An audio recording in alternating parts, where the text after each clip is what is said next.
Hey detectives! Welcome back. We've got another mysterious case to explore. The case of Angie Housman. Angie Housman was born on February 18, 1984, in St. Louis, Missouri. Her father left the family before she was born, and she would never have the chance to meet him. However, her mother married a man named Ronald when she was 1 year old, and in the addition of a younger brother to the family.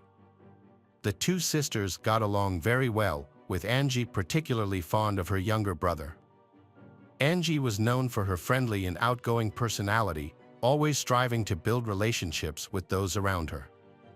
Her family resided in a peaceful suburban neighborhood in St. Louis. In 1993, at the age of 9, Angie attended the 4th grade at a local elementary school, about a mile away from her home. Her daily go-to-school involved taking a bus from a nearby stop, which her parents considered relatively safe due to its proximity to their house. Typically, Angie and her neighborhood friends walked together from the school to the bus stop after class.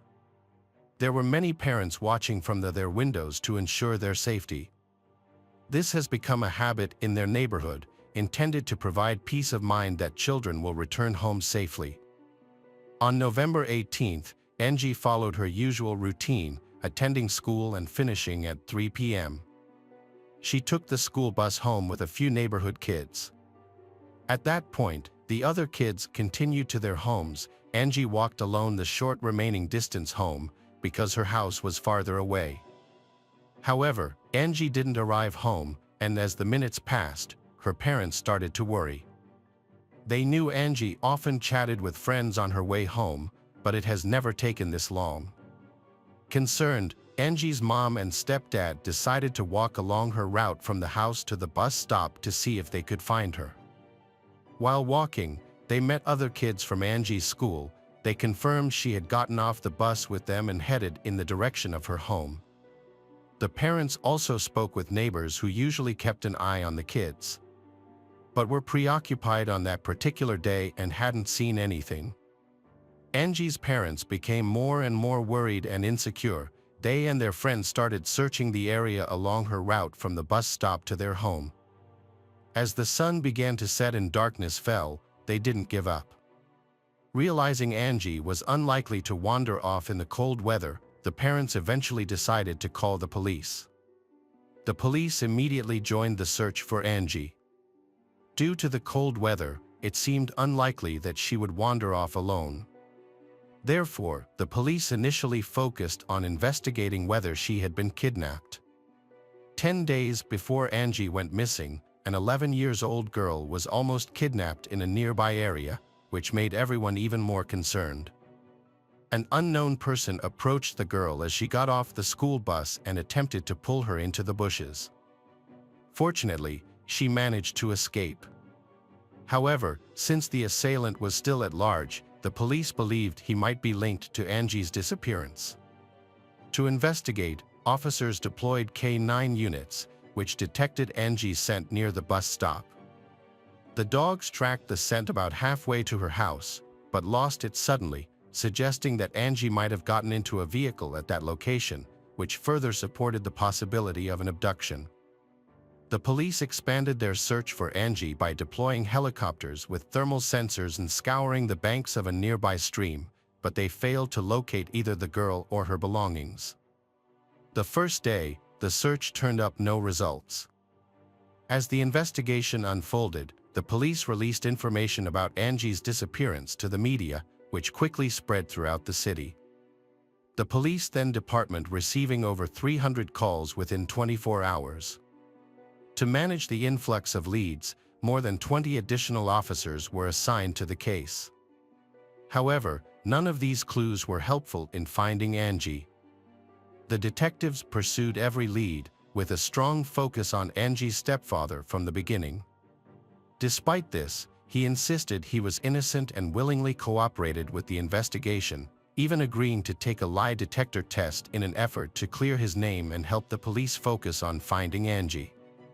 During the investigation into Angie's biological father, a new piece of information came to light. Although he had never been in direct contact with his daughter, but the biological father had allegedly driven past her house multiple times to watch her play outside, according to Angie's mother. While detectives found this behavior suspicious, the biological father had a solid alibi that checked out. By the third day, the FBI joined the investigation, and the police department allocated even more officers to the case. It was clear to everyone that something serious had happened to Angie, as she could barely survive on the streets in such harsh weather conditions. A break in the case came when a witness in Angie's neighborhood reported seeing a suspicious man driving a blue sedan. The description matched a person who had attempted to abduct a girl just 10 days earlier. Based on this, investigators created a composite sketch, which was featured in the media and appearing on thousands of distributed flyers. Unfortunately, the identity of the suspect remained a mystery. As Angie's disappearance gained national attention through television, the number of leads increased. Police carefully evaluated each one but found no connections to the case. However, as the case drew more public attention, psychics started contacting Angie's family, claiming to have had visions of the missing girl.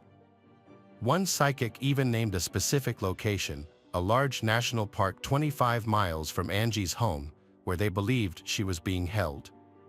However, detectives chose not to pursue this information. To encourage tips, a $10,000 reward was offered for any information about Angie's location, resulting in an influx of tips. During the investigation, detectives discovered a disturbing detail. A few days before she disappeared, Angie mentioned to her teacher that she would be going on a nature trip with her uncle. However, this statement raised red flags, as Angie did not actually have an uncle, and her parents were unaware of what she meant by this claim. Detectives considered the possibility that Angie might have known the person who took her, referring to them as her uncle in conversation. Despite their efforts, investigators failed to uncover any information about this mysterious individual in the days that followed. The case seemed to be at a standstill until 9 days after Angie's disappearance, on November 27th. A young girl's body was discovered near a tree, severely mistreated. She had no clothing on and was bound with handcuffs.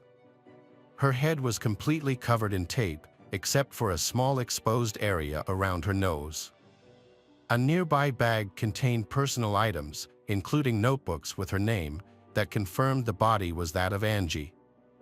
Autopsies by medical examiners revealed more disturbing details about Angie's death.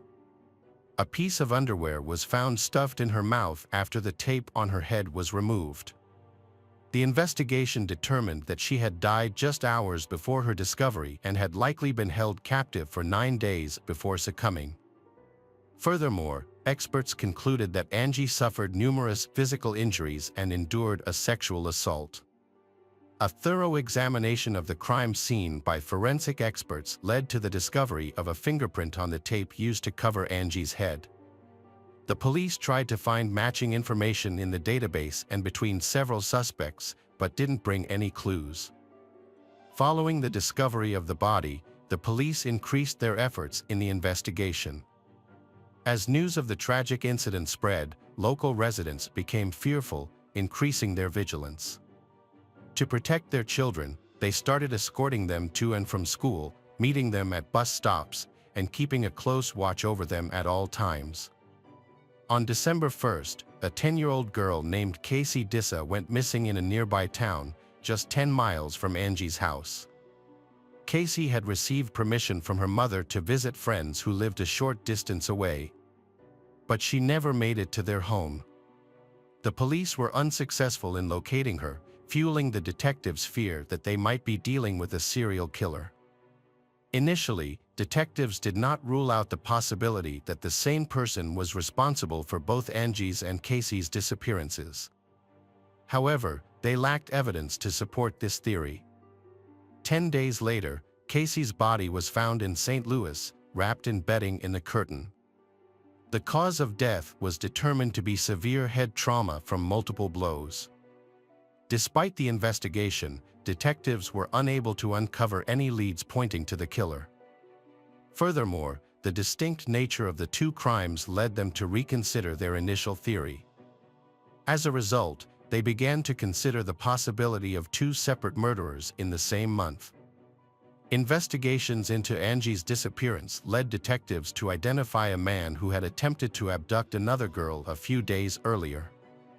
The suspect, 37-year-old Gary, frequently traveled to St. Louis for work. Although he became a person of interest in the murders of Angie and Casey, he had a solid alibi for the time they went missing. However, during questioning, Gary admitted to assaulting 4 other girls and was ultimately sentenced to 5 years in prison. The following February, the case took a new turn. Near where Casey's body was found, investigators found tire tracks that were associated with a pickup truck from a well-known rental car company known for its distinctive logo. Detectives showed photos of the tire tracks to locals, asking if they had seen a pickup truck from that company in the area. The detectives received a crucial lead. One woman came forward, saying she had seen such a pickup near her neighbor's house about a week after Casey's disappearance. After investigation, the police discovered that the house belonged to a woman living with her husband and brother. She claimed none of them had rented the pickup and maintained they were not connected to the case. However, detectives remained skeptical and obtained a search warrant for the house. The search revealed blood matching Casey's in the basement, along with the murder weapon. A further investigation uncovered key information in Casey's case. The pickup truck used to transport the body was rented by Thomas, the brother of the woman who owned the house. Initially, Thomas denied any involvement in the crime. However, when presented with the existing evidence, he eventually confessed. According to Thomas's statement, Casey knocked on his door and wanted to invite his nephews to come out with her. Thomas invited Casey into the house and led her to the basement, where he attempted to assault her. When Casey screamed, Thomas hit her with a heavy object, ultimately killing her. He then covered her body with bed sheets. Despite committing the crime, Thomas went to work as usual. Upon returning home, Thomas' sister told him that she had discovered the body in the basement, but she didn't want to know what had happened and asked that it be disposed of quickly. Casey's body remained in the basement for a week because outside, the search was still going on for her. Thomas was too afraid to move Casey's body until the investigation died down. Once the situation became less intense, Thomas rented a pickup truck, transported Casey's body to St. Louis, and abandoned it there. Thomas was eventually convicted of Casey's murder and received a death sentence. However, he died in prison several years later due to illnesses before the sentence could be carried out. During the investigation, Thomas denied any connection to Angie's case, leading detectives to believe that the two cases were not connected. The investigation into Angie's murder stagnated for many months, with the number of leads dwindling over time. Years later, detectives encountered a new obstacle, the expiration of the reward for providing information, which detectives feared would decrease public involvement. However, a local businessman donated $250,000 to incentivize people to come forward with information. This bonus was one of the biggest at the time, generated a large number of tips, but disappointingly, the case remains unsolved. In 2001, a prison inmate named Corey Fox contacted detectives and confessed to over 10 murders, including the murder of Angie Housman. Detectives met with Corey. Then he recounted how he and an accomplice abducted Angie from the street and held her captive in his house for several days. Initially, the plan was to demand a ransom in exchange for Angie's safe return. However, Corey and his accomplice became concerned that they might be identified and decided to murder her. Corey provided detectives with many accurate details about the crime, including the fact that Angie was tied to a tree and that his accomplice used her underwear as a gag. However, some discrepancies arose during the questioning, particularly with regards to how Angie was restrained. Corey claimed that they used plastic handcuffs, but evidence showed that perpetrator actually used iron handcuffs. Furthermore, investigators discovered that Corey could not have committed some of the murders he confessed to. As a result, police concluded that he likely fabricated parts of his confession, possibly drawing information from media of Angie's case. In the summer of 2002, when a 6-year-old girl was abducted from her home and murdered in a different St. Louis neighborhood, authorities initially considered whether the two crimes were connected, but this theory proved unfounded. The killer, a neighbor, was quickly caught and confessed during questioning. The investigation into Angie's case lay dormant for several years, until 2007, when detectives reopened the file. Upon reviewing the case documents, they stumbled upon a noteworthy detail. Shortly after Angie's body was discovered, police had found a man named Roger Martin sitting in a parked car nearby. When questioned about his emergence, Roger claimed he was in the area to go hunting.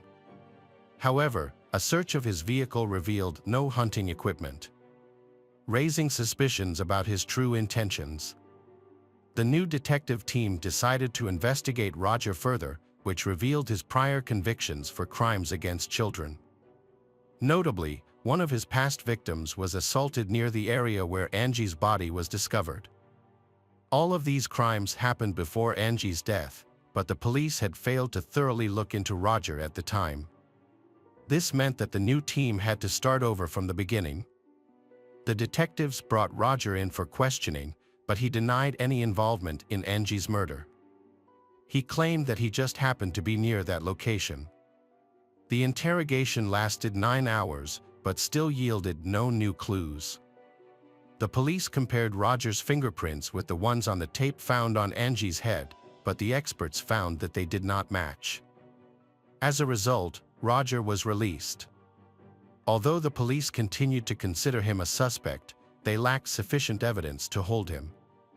The case of Angie saw a breakthrough in 2018, when the St. Louis Police Department created a task force specifically to investigate this case. With the advancement of technology, the detectives re-examined the existing evidence, searching for new leads.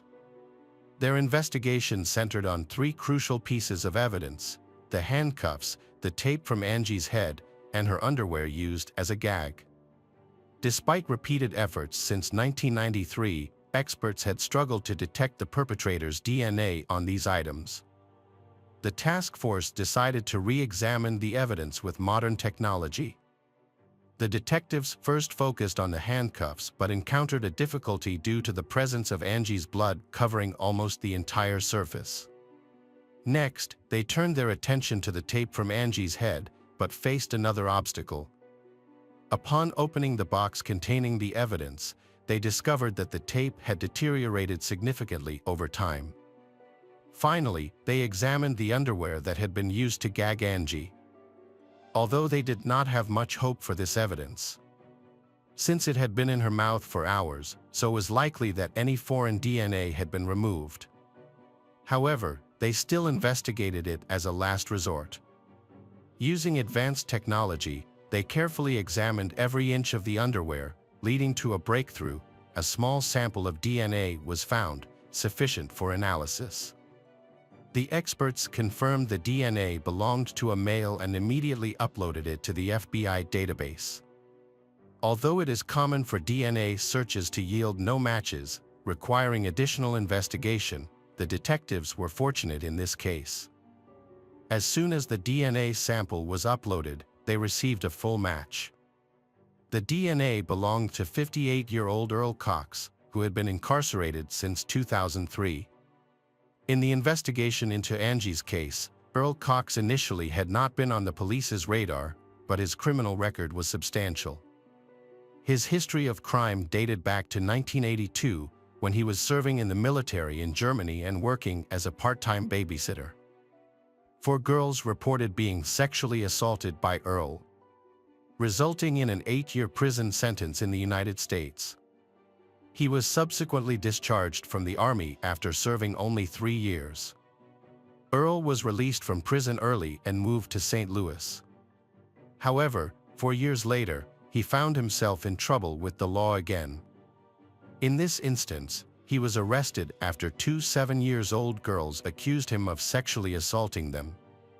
Although the charges were eventually dropped due to a lack of evidence, the arrest itself was a parole violation. As a result, Earl received an additional year in prison. After serving this extra year, Earl was released in 1992 and settled in St. Louis, where his relatives lived. The following year, a tragic incident happened. Earl abducted and killed Angie. In 2002, Earl was arrested again for operating a secret online platform where individuals shared child abuse content. The FBI had been monitoring his activities and set a trap by having an undercover agent pose as a 14-year-old girl and make contact with him.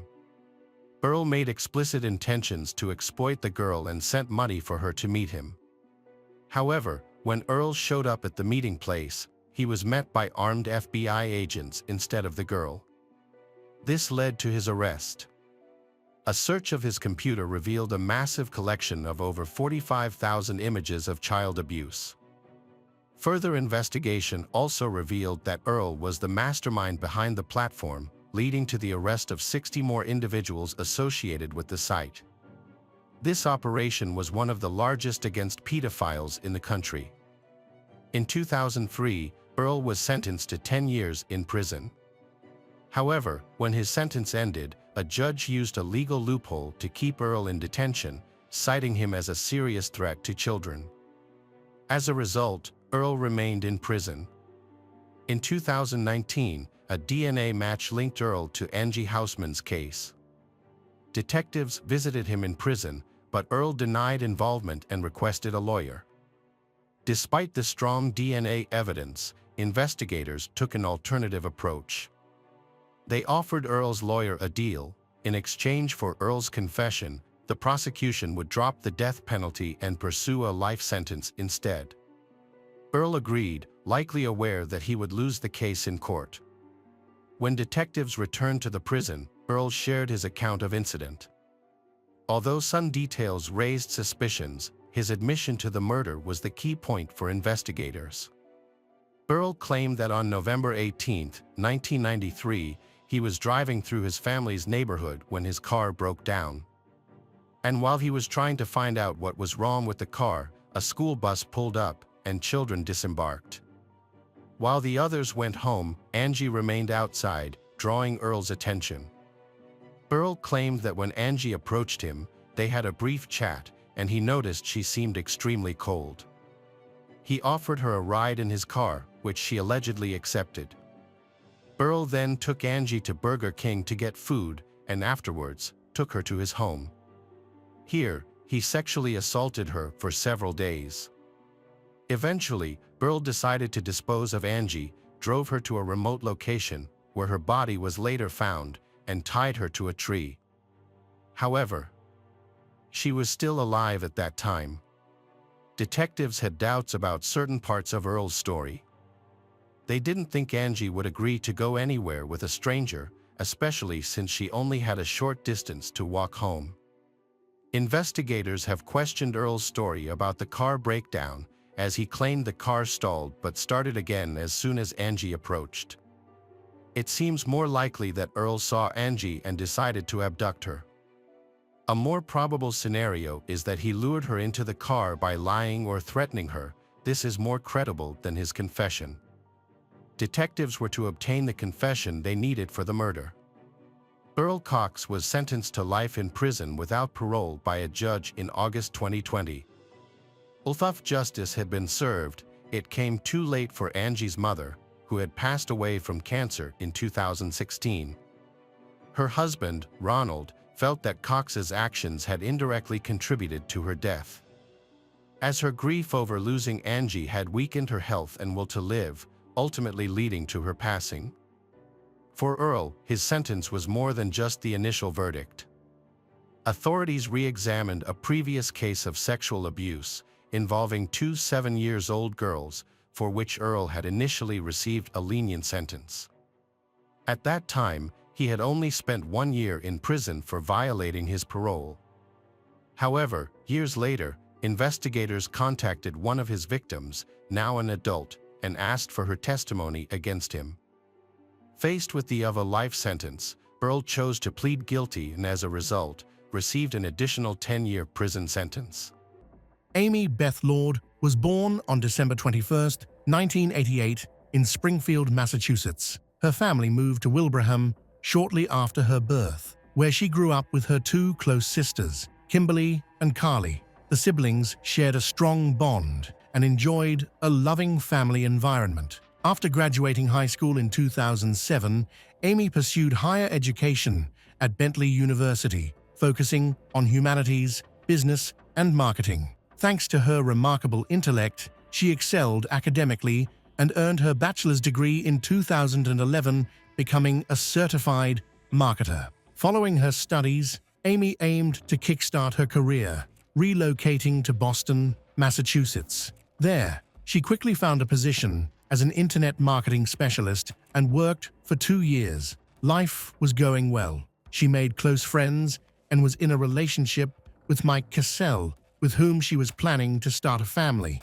On July 23, 2013, at 5:38 a.m., 24-year-old Amy was in the lobby of her apartment building. She had woken up early to meet her friend and co-worker, Christina Kelleher, for a gym session at 6 a.m. However, when Amy didn't arrive, Christina waited at the bus stop for a while before deciding to go to the gym alone, assuming her friend had overslept and didn't want to wake her. Although Amy was usually very punctual, Christina wasn't too concerned and expected to see her at work later, as their desks were next to each other. After finishing her workout, Christina was surprised to find that Amy was still not at the office. Feeling alarmed, she reached out to Mike, Amy's boyfriend, to check if he knew where she was. He had no idea and mentioned that he assumed Amy had gone to the gym. Over several hours, Mike and Christina tried repeatedly to reach Amy, but they were unsuccessful. At 11:30 a.m., Christina decided to contact the office manager. They had already called all of Amy's friends and acquaintances, but no one knew her whereabouts. Consequently, the management opted to report her missing to the police. After taking the report, the officers contacted Amy's parents, who had also not seen her. They agreed to meet with her relatives at her apartment in South Boston to investigate further, which happened around 2 p.m. Detectives searched the apartment for any evidence of a struggle, robbery, or other criminal activity, but found nothing out of order. Everything appeared to be in its place, and the locks were secure. It seemed that Amy had simply vanished. Her family emphasized that she led a happy and organized life. She had no plans for sudden trips and wouldn't have run away without informing anyone. They believed something must have happened to her.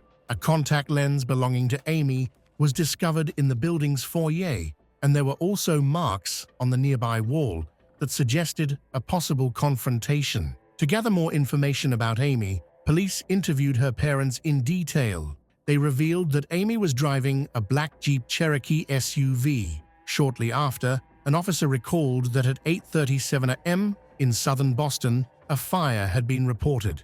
At that location, they found an SUV fully engulfed in flames. The fire department extinguished the fire and then towed the vehicle for further investigation. The car's description matched Amy's SUV. She had not yet been officially reported missing at that time. Although the license plates were completely burned away, the lab was able to identify the chassis number of the burned vehicle, confirming that it belonged to Amy Lord. Detectives returned to the station and started verifying Amy's bank transaction data. They discovered that her bank cards had been used to withdraw money 5 times that morning, beginning at 6 a.m. The total amount withdrawn was approximately $1,000, and the withdrawals were made from different ATMs. This raised suspicions because it was unusual to withdraw money repeatedly from various locations in the city. The first transaction took place near her apartment. When the police arrived,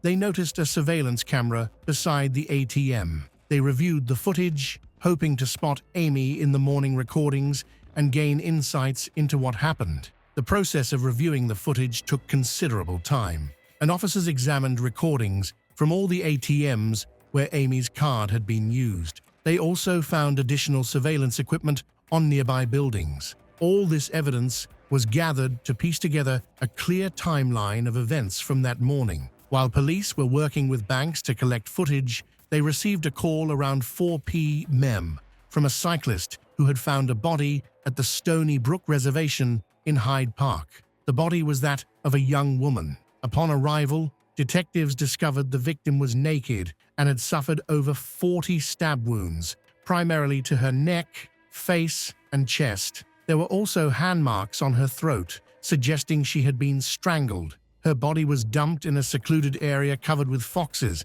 far from the city, but the killer did not attempt to conceal it. No identification was found. However, based on police photographs, they believed the victim was Amy Lord. Once her identity was confirmed, the missing person case transitioned into a murder investigation. The analysis of the CCTV recordings from the ATMs has been completed. The first sighting of Amy was at 6:35 a.m. She appeared alone at the ATM in her workout clothes and appeared uninjured. She used her ATM card and left. At 6:47 a.m., she arrived at another ATM just a few blocks away. This time, the camera captured her car from the outside. Amy was again unharmed and wearing sportswear. She withdrew cash by herself. However, her behavior was unusual.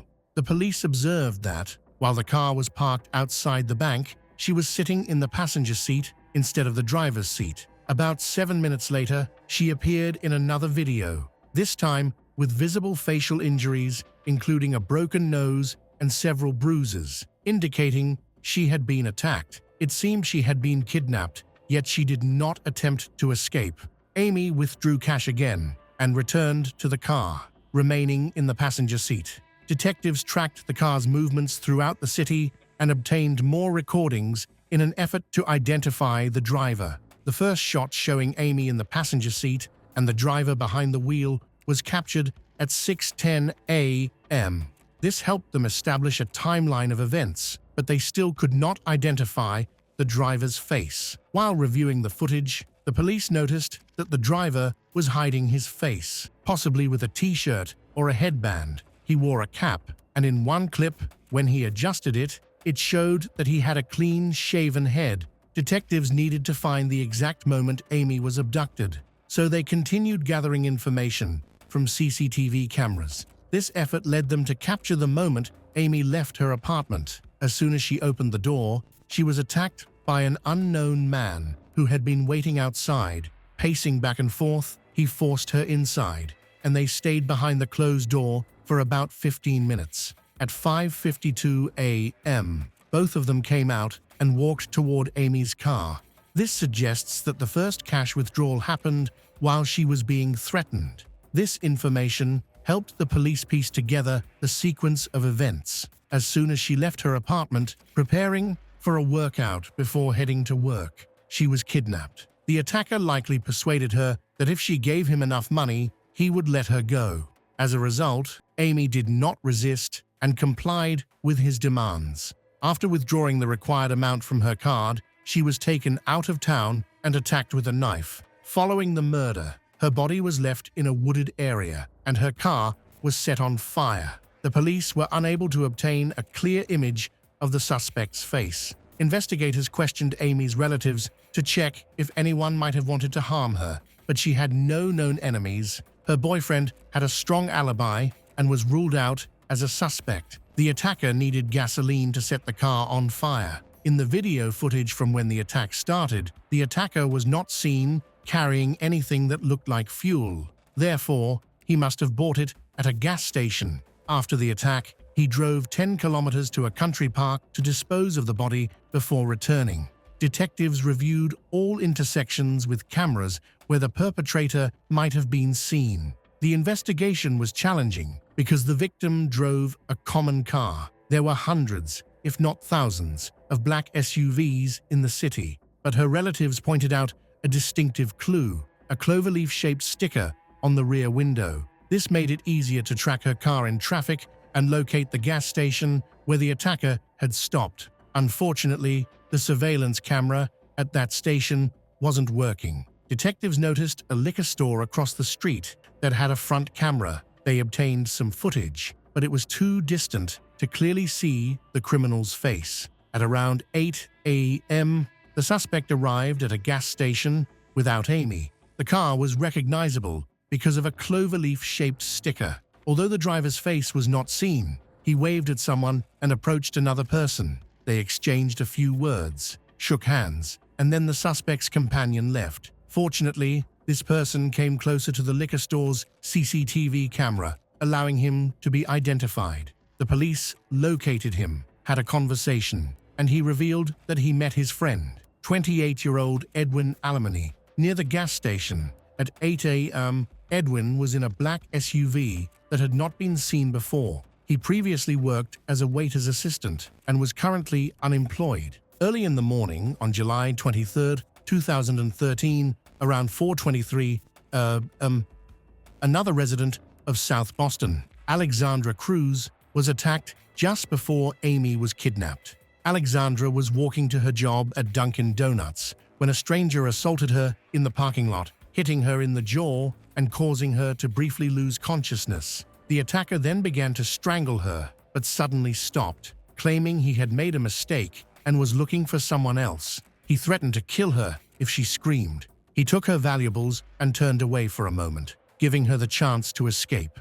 Despite his threat that she would be killed if she reported him, Alexandra did not keep quiet. Once she arrived at work, she called the police. About an hour later, an officer came to take her statement, and they created a composite sketch of the assailant. During the investigation at Amy's apartment, the police received another urgent call.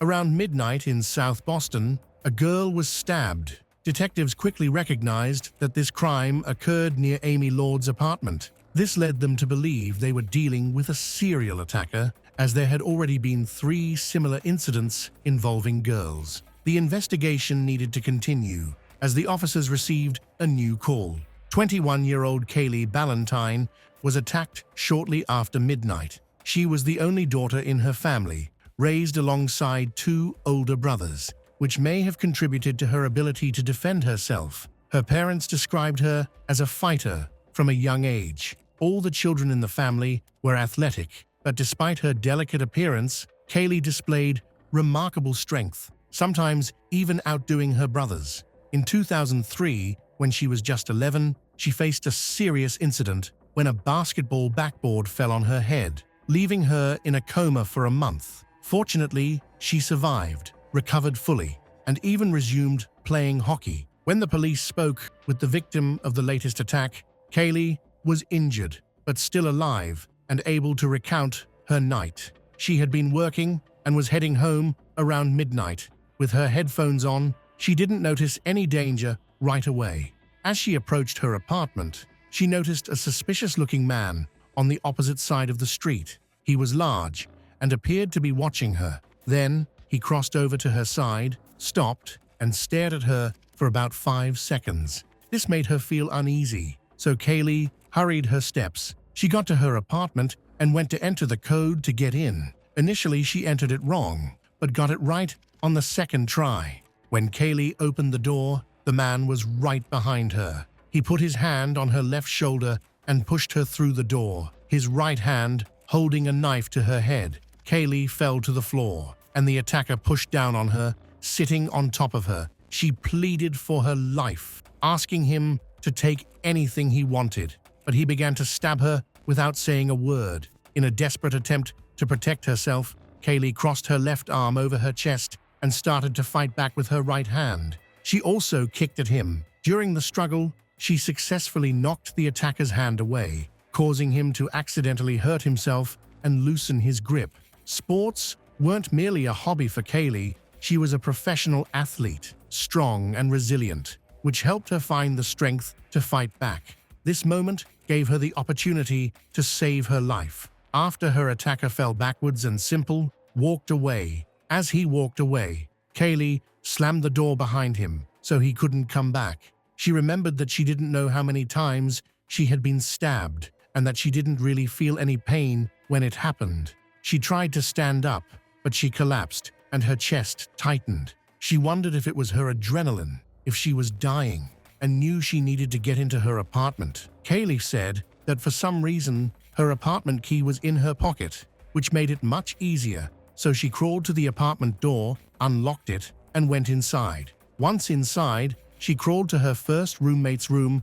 and told her that she had just been stabbed and that she needed her to get towels, tissues, or anything to stitch up the wound and then call 911. She insisted on calling her loved ones, worried that she might not make it through the attack. Her friends stayed calm and encouraged her to call emergency services first. Meanwhile, the neighbor took a video of everything Kaylee said. Remarkably, she managed to remain calm, even though she had sustained serious injuries: 2 stab wounds to her face and 2 to her neck. In total, the attacker had stabbed her 9 times, with 1 wound puncturing her left lung and another coming dangerously close to her heart. The trial of Edwin Alemany started in 2015 and lasted for 14 days. The key witness for the prosecution was Kaylee, the survivor.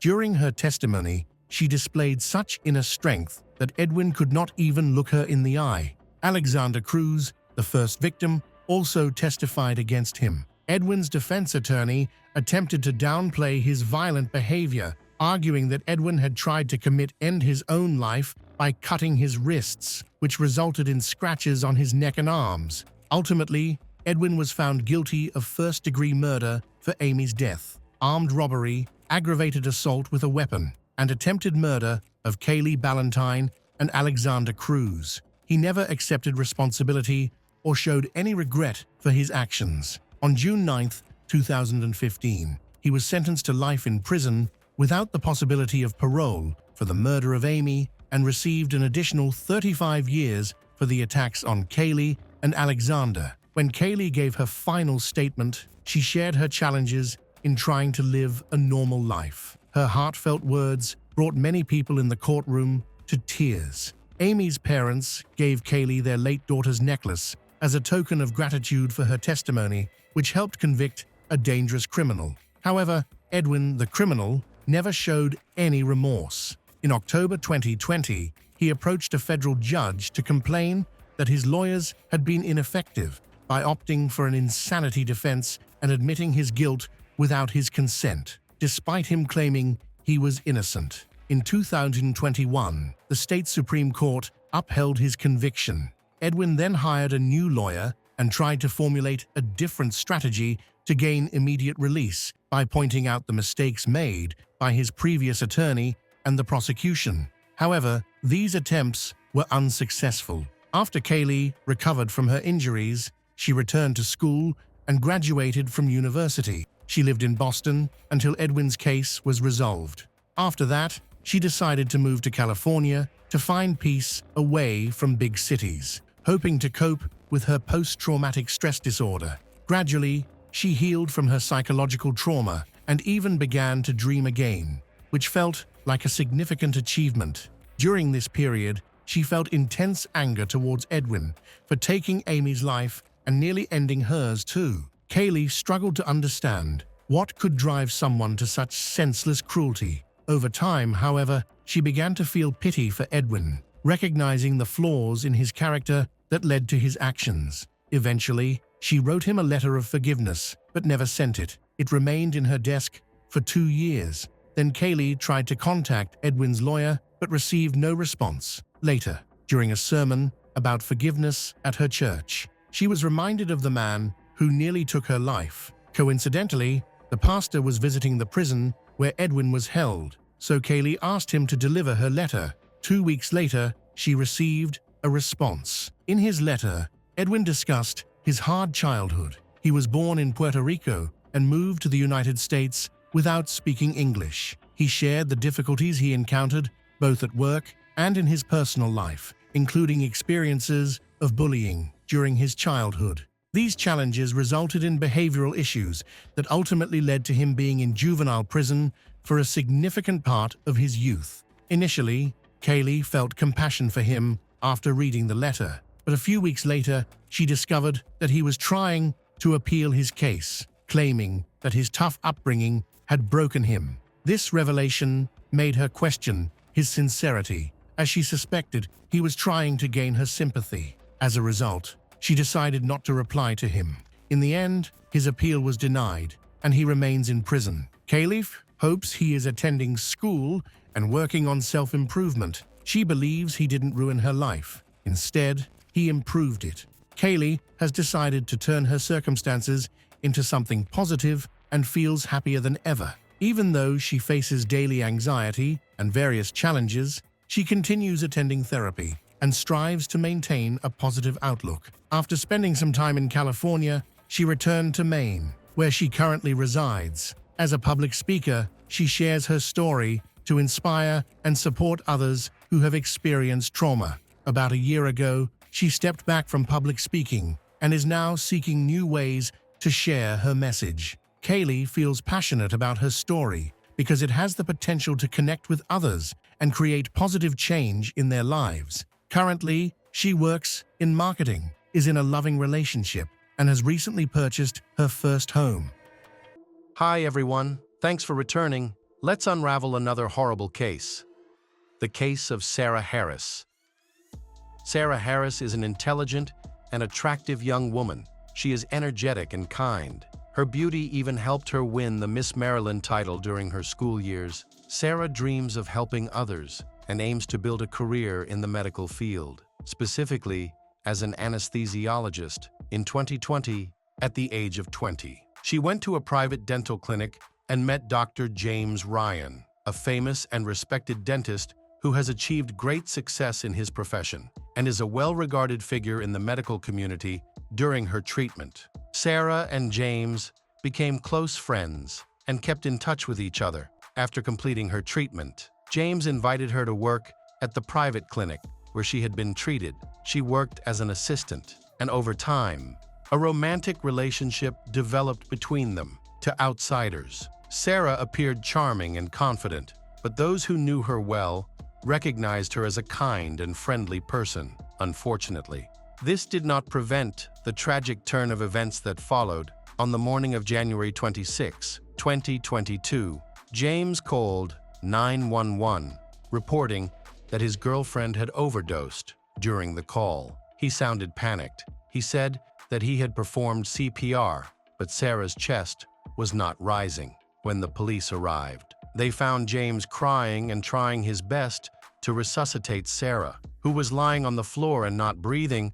There were no visible wounds or injuries on her body, and she was dead. Before the paramedics arrived, James assumed it was an overdose, but it was unclear whether it was accidental or intentional. The police began to piece together a timeline of events based on James's account on the evening of January 25, 2022.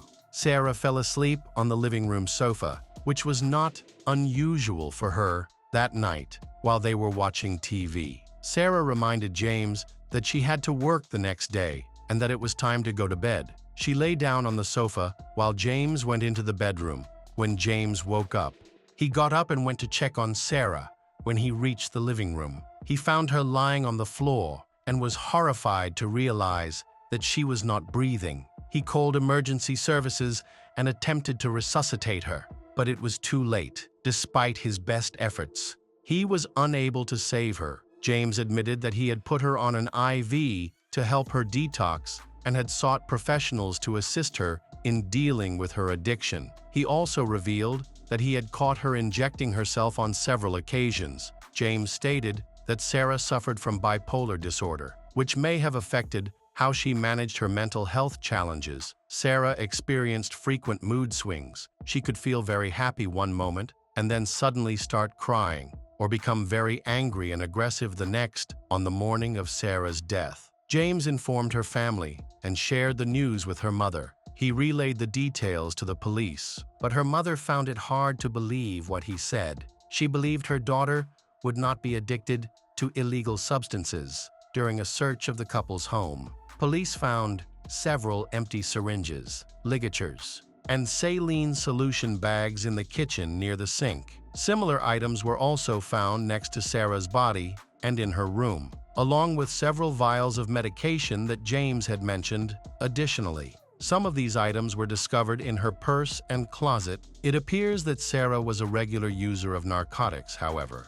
Sarah's mother Tina Harris claimed that James had orchestrated the incident to make it appear as if it were an accidental overdose. At this point, Sarah and James had been dating for a year and a half. James was much older than Sarah, nearly twice her age, with over 20 years of private practice. James was a respected and well-known physician in the area from the beginning. Tina did not approve of her daughter dating an older man. She felt embarrassed by the large age gap, as James was old enough to be Sarah's father. Despite Tina's concerns, Sarah was determined to pursue the relationship, which Tina believed would be harmful to her daughter. Their relationship began in the summer of 2020. Shortly after Sarah scheduled a wisdom tooth appointment, James, the dentist, quickly took an interest in Sarah and asked for her phone number to stay in touch. After a few extractions, he began texting her to check in and see how she was doing.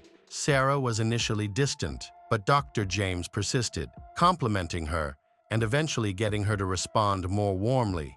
When James mentioned that he was looking for an assistant, he and Sarah were in daily contact. Tina had long suspected that James was trying to form a romantic relationship with her daughter. However, Tina did not think James posed any threat. He was a respected and decent man with a good reputation. James was divorced, had 3 grown children, and 1 child from one of his employees. He was wealthy and could provide for any woman. Many people considered him a charming man who liked to conquer beautiful women. Sarah then applied for a job, but James said he did not need one. The next day, he came to work to see her. Sarah dismissed her mother's concerns about their age difference, asserting that a romantic relationship with Dr. James was out of the question. She insisted that their interactions were purely business and friendly. Sarah believed that her mother, Tina, was being overly cautious. She thought that James's interest in her was purely professional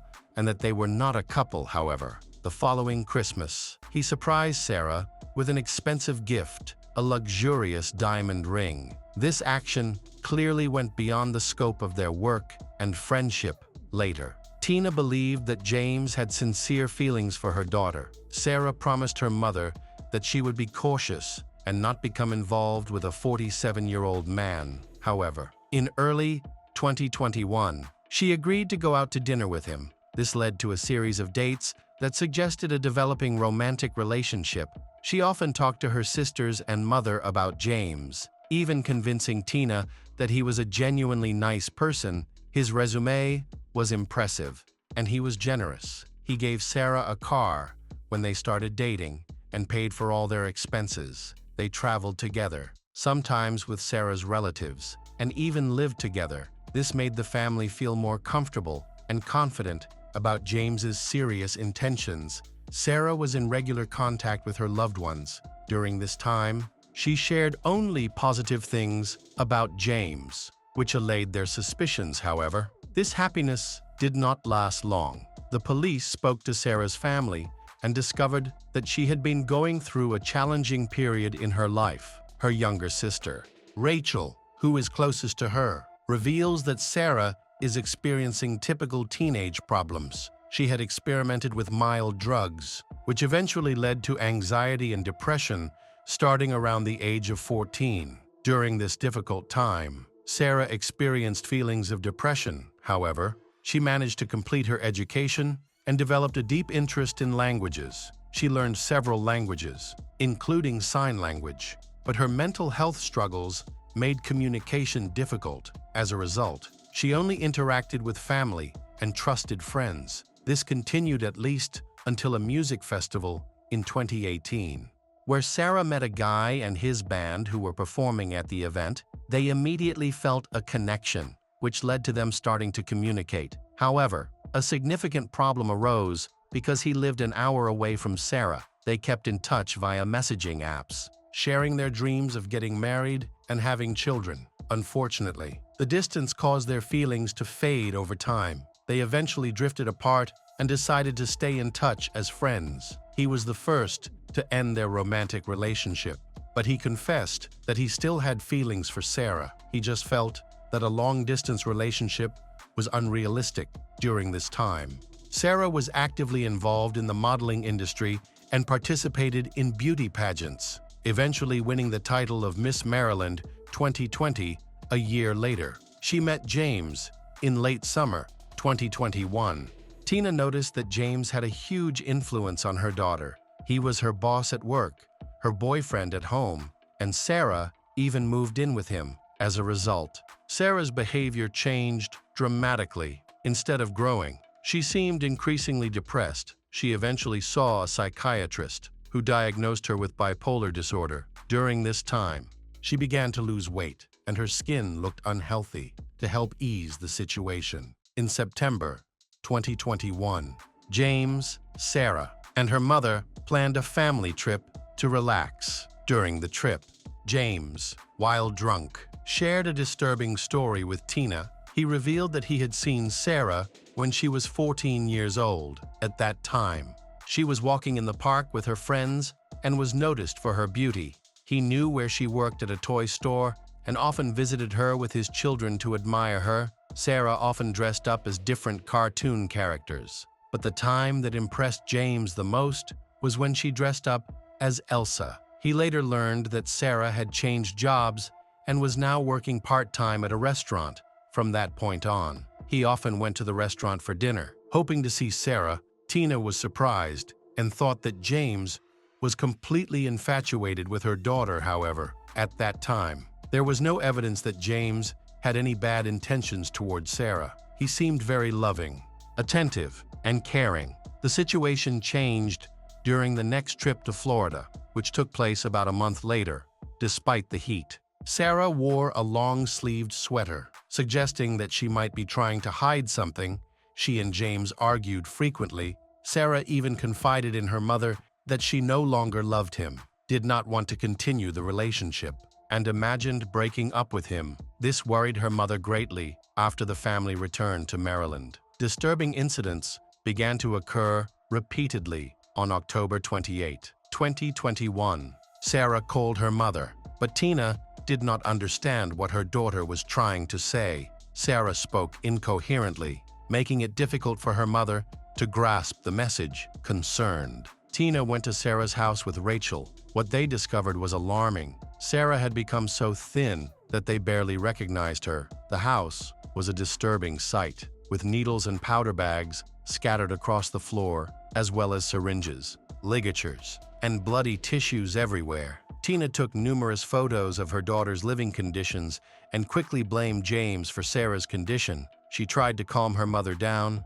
and convince her not to call the police. Tina agreed not to report the situation, only if Sarah returned home, where they could care for her for a few days. The family members noticed positive changes as her skin became healthier. She cooked and even went to church. However, it wasn't long before James convinced Sarah to return to him. On December 20, Sarah called her mother again, but mumbled something incomprehensible. Concerned, Tina went to James's house, where she discovered an even more alarming situation. There were numerous syringes and vials of various substances, as well as a tripod for IV drips. Frustrated by the chaos, Tina turned around and left without speaking to her daughter. A few days later, she met James, but did not listen to his explanations or excuses. Instead, she immediately punched him in the face, accusing him of giving Sarah illegal drugs. She dismissed his claim that he was actually trying to help her overcome her addiction. Tina warned James that if he did not break up with Sarah soon, she would have to contact the police. He said he would do this within a few days. However, Sarah did not return home even after 2 months. Tina was so upset that she considered taking her daughter by force and locking her in the house to keep her away from James and any drugs. When Tina shared this plan with Sarah, her daughter replied that if that happened, she would leave as soon as she got out and would never see her family again. This frightened Tina, and she decided not to carry out her plan. A few weeks later, tragedy struck the family when Sarah's brother suddenly died of a heart attack at the age of 38. Tina endured the traumatic experience of signing the documents to disconnect her son from life support. On January 26, 2022, at 8:30 a.m., James called Tina to inform her that Sarah had died of a drug overdose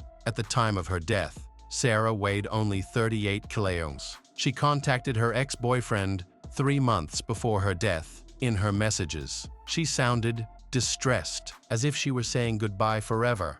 After January 2022, Sarah stopped contacting him completely, concerned for her well-being. Sarah's ex-lover decided to look up information about her and discovered that she had died. He immediately called her mother, Tina, to find out what had happened. After hearing about Sarah's death, her ex-lover was convinced that James was responsible. The police were planning to drop the case, and Sarah's family began to fight for justice. The fact that potent medical drugs were found at the scene of Sarah's death. The police trusted James, the reputable doctor, and did not secure the crime scene to collect evidence. It seemed that Sarah's family was facing significant challenges, but Sarah's sister, Rachel, was determined to find evidence of James's wrongdoing. She investigated Sarah's laptop, which the police had overlooked. Rachel was unsure of the exact password, but after a few days, she successfully remembered it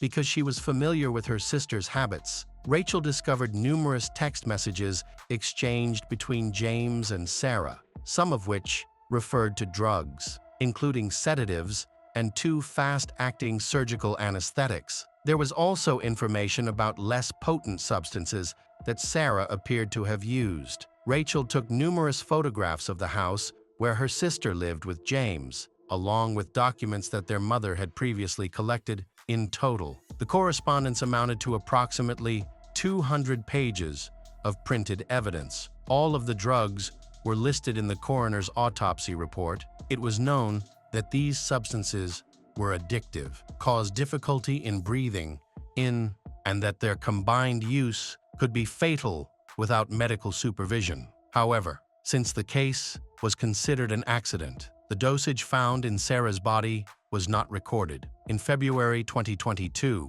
the documents were turned over to the police. Through messages found on Sarah's laptop, they were able to piece together the events leading up to her death, which occurred about a month after she began dating James. Sarah had mentioned struggling with mental health issues and constant anxiety. Initially, James suggested an injection that would quickly relieve her symptoms. However, over the following months, Sarah became severely addicted to the drug.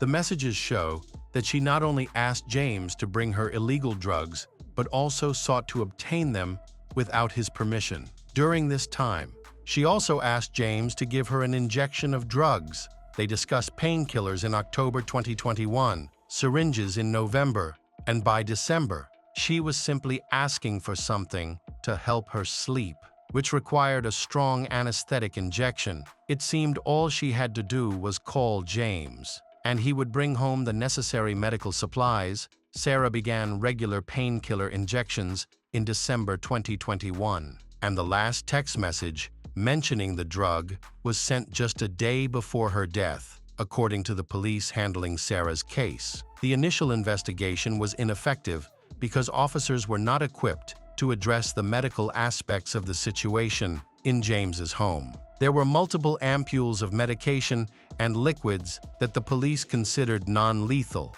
especially since they were handled by medically trained individuals who knew what they were doing. This caused confusion.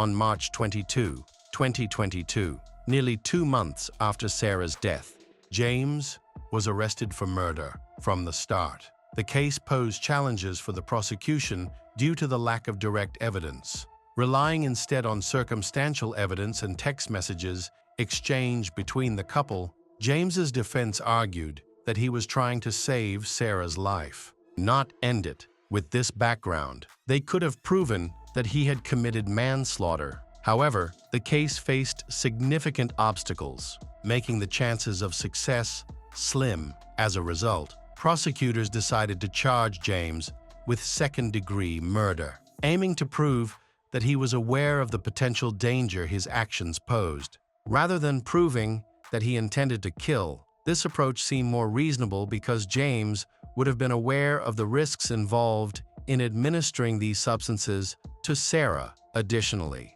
James faced charges in 2 cases involving the distribution and possession of illegal drugs with intent to distribute. The prosecution aimed to portray James as a domineering husband who tried to control Sarah through drugs. A significant portion of the prosecution's evidence was based on text messages exchanged between James and Sarah, which were found by Rachel. Lawyers argued that Sarah had mental health issues that may have played a role in her death. Shortly before her death, she wrote to her ex-boyfriend, expressing that she had lost all interest in life. There were signs that she not only sought out drugs, but also began stealing them, which left James unable to effectively manage her addiction. James was unable to monitor her constantly, and she eventually took advantage of his absence at night to use drugs, which created a dangerous combination. James claimed that he was trying to protect her and manage her addiction while also seeking a solution to the problem. Unfortunately, he ran out of time before she overdosed. James's lawyer highlighted several errors made during the initial investigation. The police failed to collect all of the medical supplies and items for fingerprint testing. The defense argued that Sarah had long struggled with addiction and that several witnesses had seen her injecting herself with suspicious drugs. However, correspondence showed that James had introduced her to drugs and had regularly injected her. Ultimately, on August 25, 2023, the jury deliberated and found James Ryan guilty of second-degree murder and other charges. At the subsequent hearing, where the final verdict was announced, James's attorney presented testimony from patients, co-workers, and acquaintances who believed James was innocent. Despite this support, the court sentenced James to 45 years in prison. Welcome back to our channel. Today we will explore a new case, the case of Robert Denton. Bristol is a city in Sullivan County, Tennessee, United States. The surrounding landscape is dominated by hills and forests.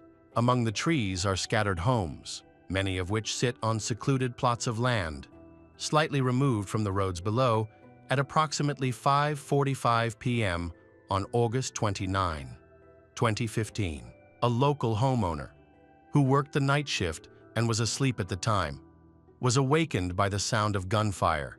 He recounted stepping out onto his porch, looking around, and then heading back inside. He initially thought everything was normal since there was a hunting site nearby. However, he found it strange that this time the gunfire was rapid and stopped abruptly. Another local resident was in his backyard when the shooting began. He said he heard 10 to 12 shots followed by shouting, with the entire incident lasting less than a minute. After the sound of gunfire stopped, he saw a man running down the driveway of a neighboring house, where the driveway met the main road. The trees cleared, making the scene visible. The man attempted to get into a car to escape, but his pursuer was close behind. A few more shots rang out before the car sped off down the road. That evening, 19-year-old Robert Denton called 911 after being attacked in his left arm. Despite his injury, he managed to drive to a neighbor's house to contact emergency services. Robert reported that his grandmother, mother, and stepfather had been attacked within 5 minutes. Police arrived and began searching for the shooter. Soon, the narrow rural road was filled with ambulances. A medical helicopter landed in a field near the scene to take the surviving victims to Johnson City Medical Center. Inside the home, officers found 2 women dead: Lena Rose, 57, and her daughter, Toshia Milhorn, 39. Toshia's husband, James Milhorn, was found unconscious on the porch with severe injuries. He was taken to hospital but later died. At the time of the shooting, 6 children were in the house. 5 were siblings, and the 6th was a visiting friend. A 7-year-old girl sustained non-life-threatening injuries, and none of the other children were harmed. Toshia and James had been married for about 4 years. Both also had children from previous marriages. James worked as a paramedic and firefighter for several agencies. He enjoyed restoring old cars and doing mechanical work in his free time. Toshia and James were remembered as loving, funny, and cherished by their family, friends. Those who knew them were left shocked and confused as to why anyone would want to harm them. The property where this tragedy occurred belonged to Toshia's parents, Curtis and Lena Rose. Who had been married for 40 years, Toshia and her husband had moved in temporarily, intending to stay for just a few months while completing work on their trailer at the crime scene. Curtis said that, after he found out relatives were attacked, Robert had already run out of the house and was fleeing down the driveway, believing his grandson was responsible for the murders. Curtis chased after Robert while running. Curtis called emergency services and caught up with Robert at the end of the driveway. He fired one attack that hit Robert's car window and another that struck Robert in the arm, despite being wounded. Robert managed to flee in his car when the police arrived. Curtis directed them toward Robert, but by then, Robert had already disappeared behind the house's back door, near the laundry room leading to the kitchen. A rifle and a camouflage jacket were found on the ground, which was identified as the murder weapon. 7 shell casings were recovered at the scene, matching the ammunition Robert had with him when emergency responders transported him to the hospital. Investigators determined that Robert had purchased this weapon at a military surplus store. A few weeks prior to the incident, a manhunt was launched for Robert. He then was arrested and charged with 6 counts, 3 for first-degree murder and 3 additional charges, 2 for aggravated assault and 1 for reckless endangerment. In February 2016, Robert pleaded not guilty after considering all factors, including his age at the time of the crime. The death penalty was removed. If he were to be convicted of the murders, Robert was held on $1 million bail. No charges were filed against Curtis, as law enforcement concluded that his account was consistent with the physical evidence. Curtis's version of events was accepted by law enforcement and became the foundation of their understanding of the massacre.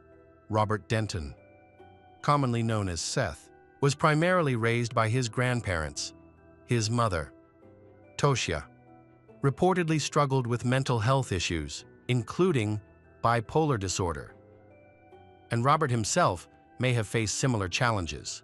He briefly joined the military, but was later discharged and returned to live with his grandparents for a time.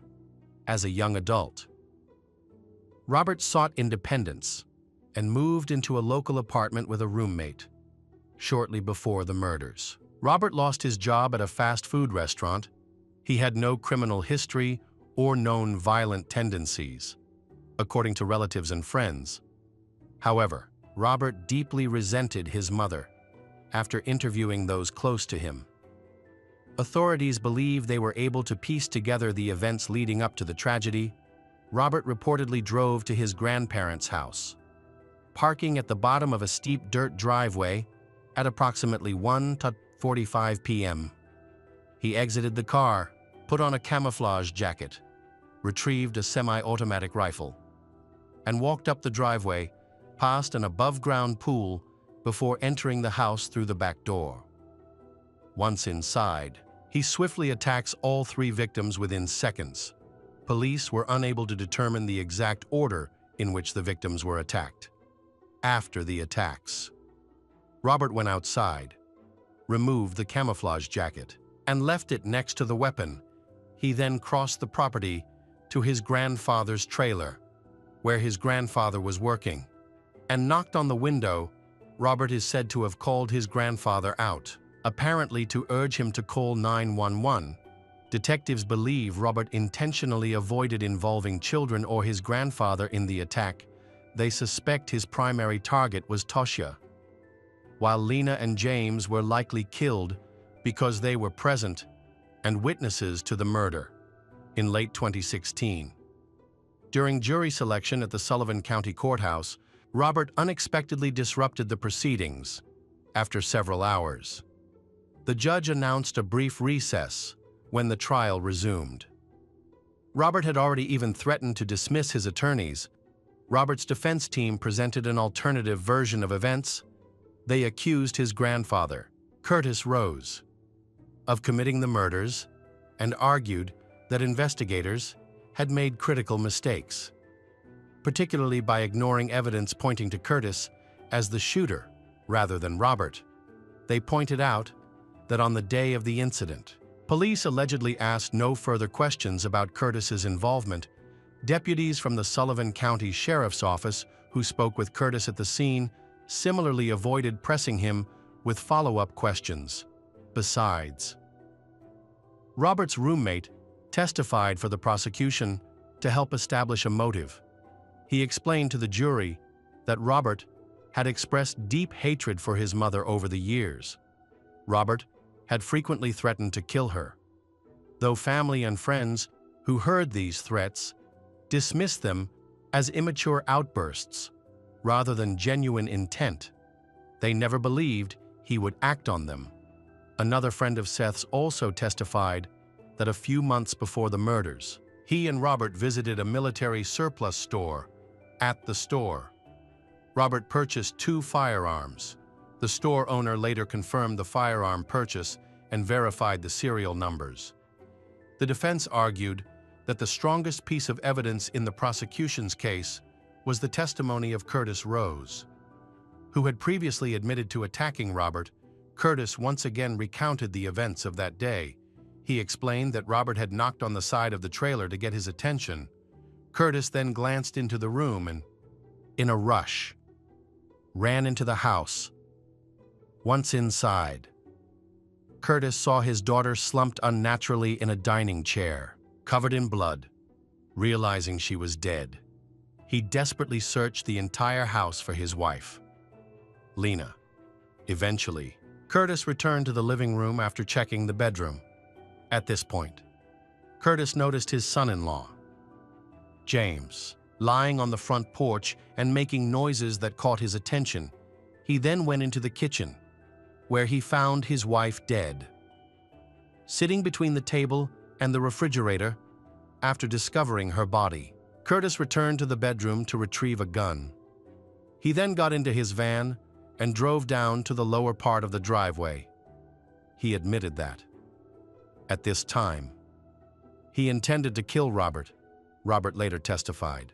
Providing his account of the events, he explained that, on that Saturday evening, he had called his aunt to ask where his mother was living because he wanted to visit his grandfather, with whom he shared a close bond.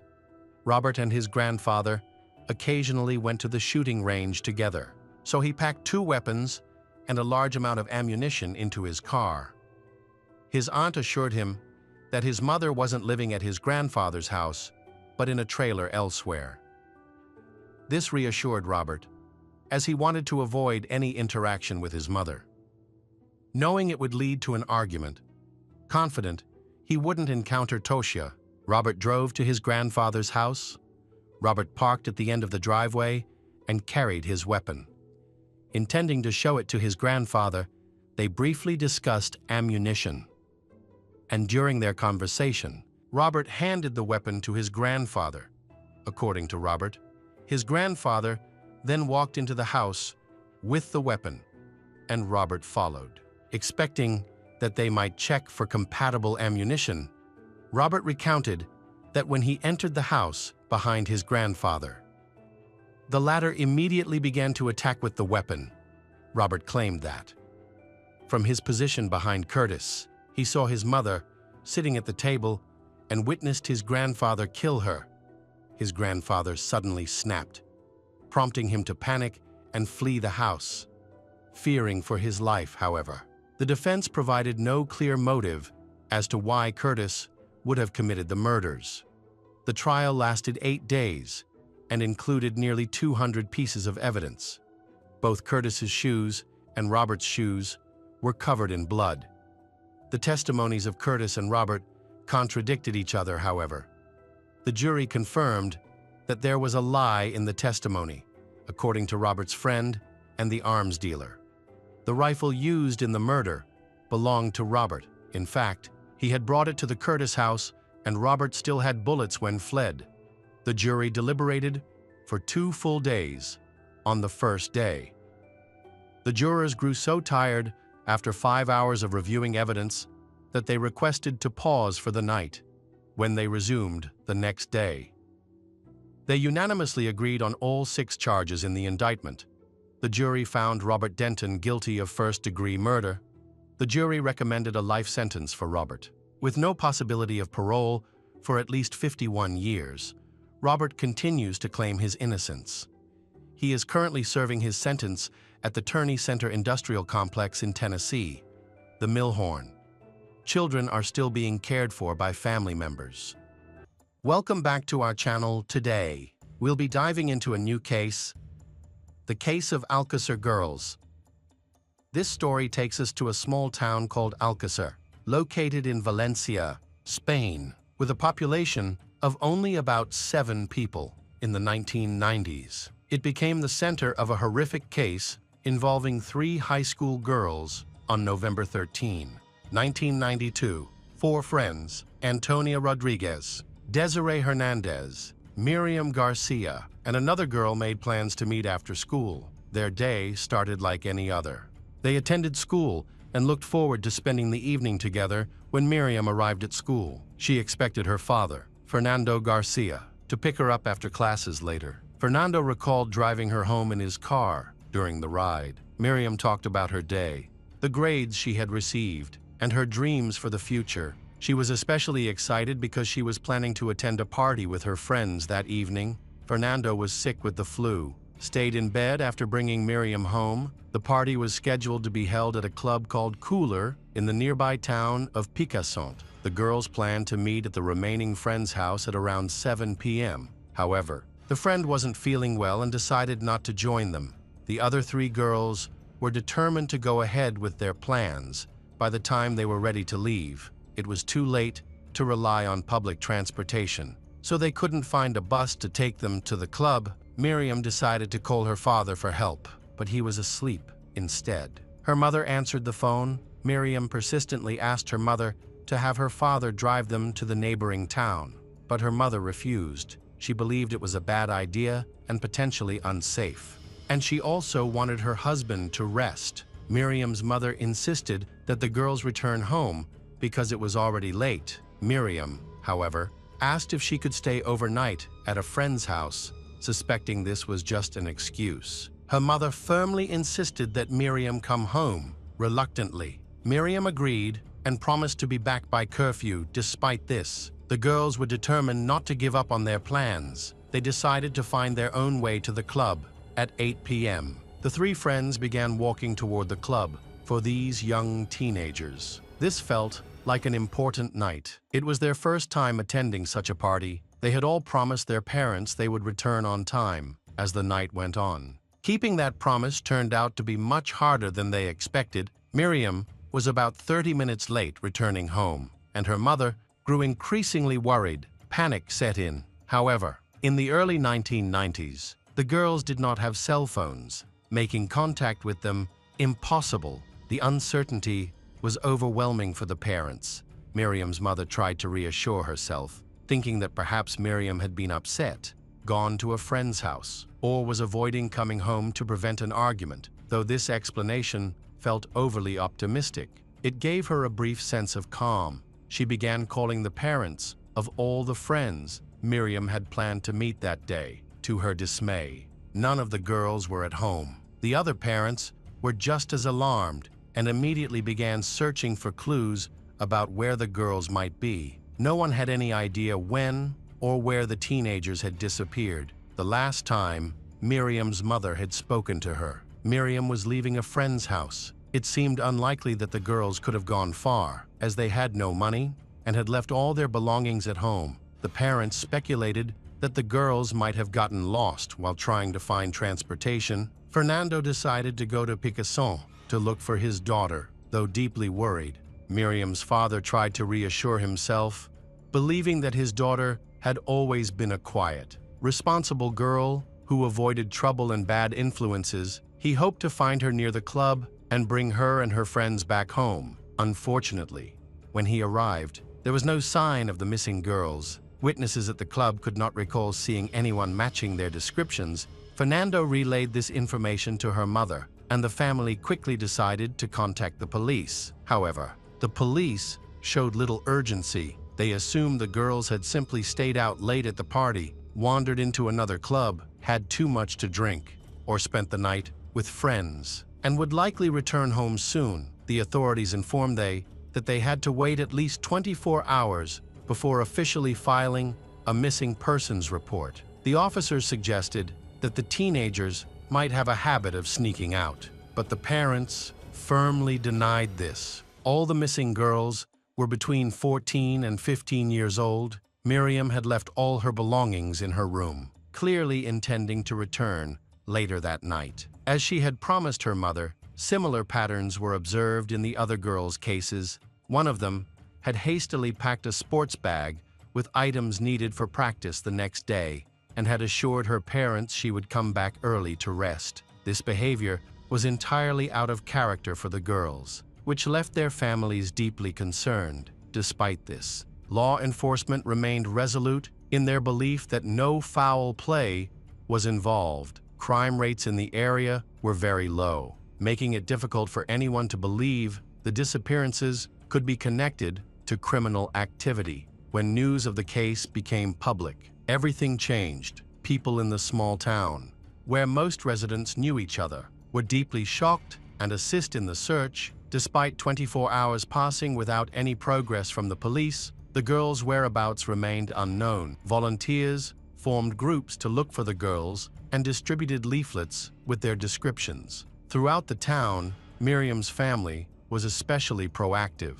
Working closely with the police and witnesses, the last person who saw the girls was their friend, who had fallen ill and stayed home instead of going to the party. She explained that the group had no access to transportation, no one to give them a ride, and no money. They had planned to hitchhike if necessary, an idea she strongly opposed. Considering it too dangerous, she tried to dissuade her friends, but feared they might go through with it anyway. Investigators questioned other young people who attended the party, but none of them remembered seeing the missing girls that night. This prompted the police to focus on the shortest route the girls would have taken to reach the party. A classmate of one of the girls stated that on Friday evening, as he was heading home after his final exams, he saw the girls in the city center. They were walking in the opposite direction of the club.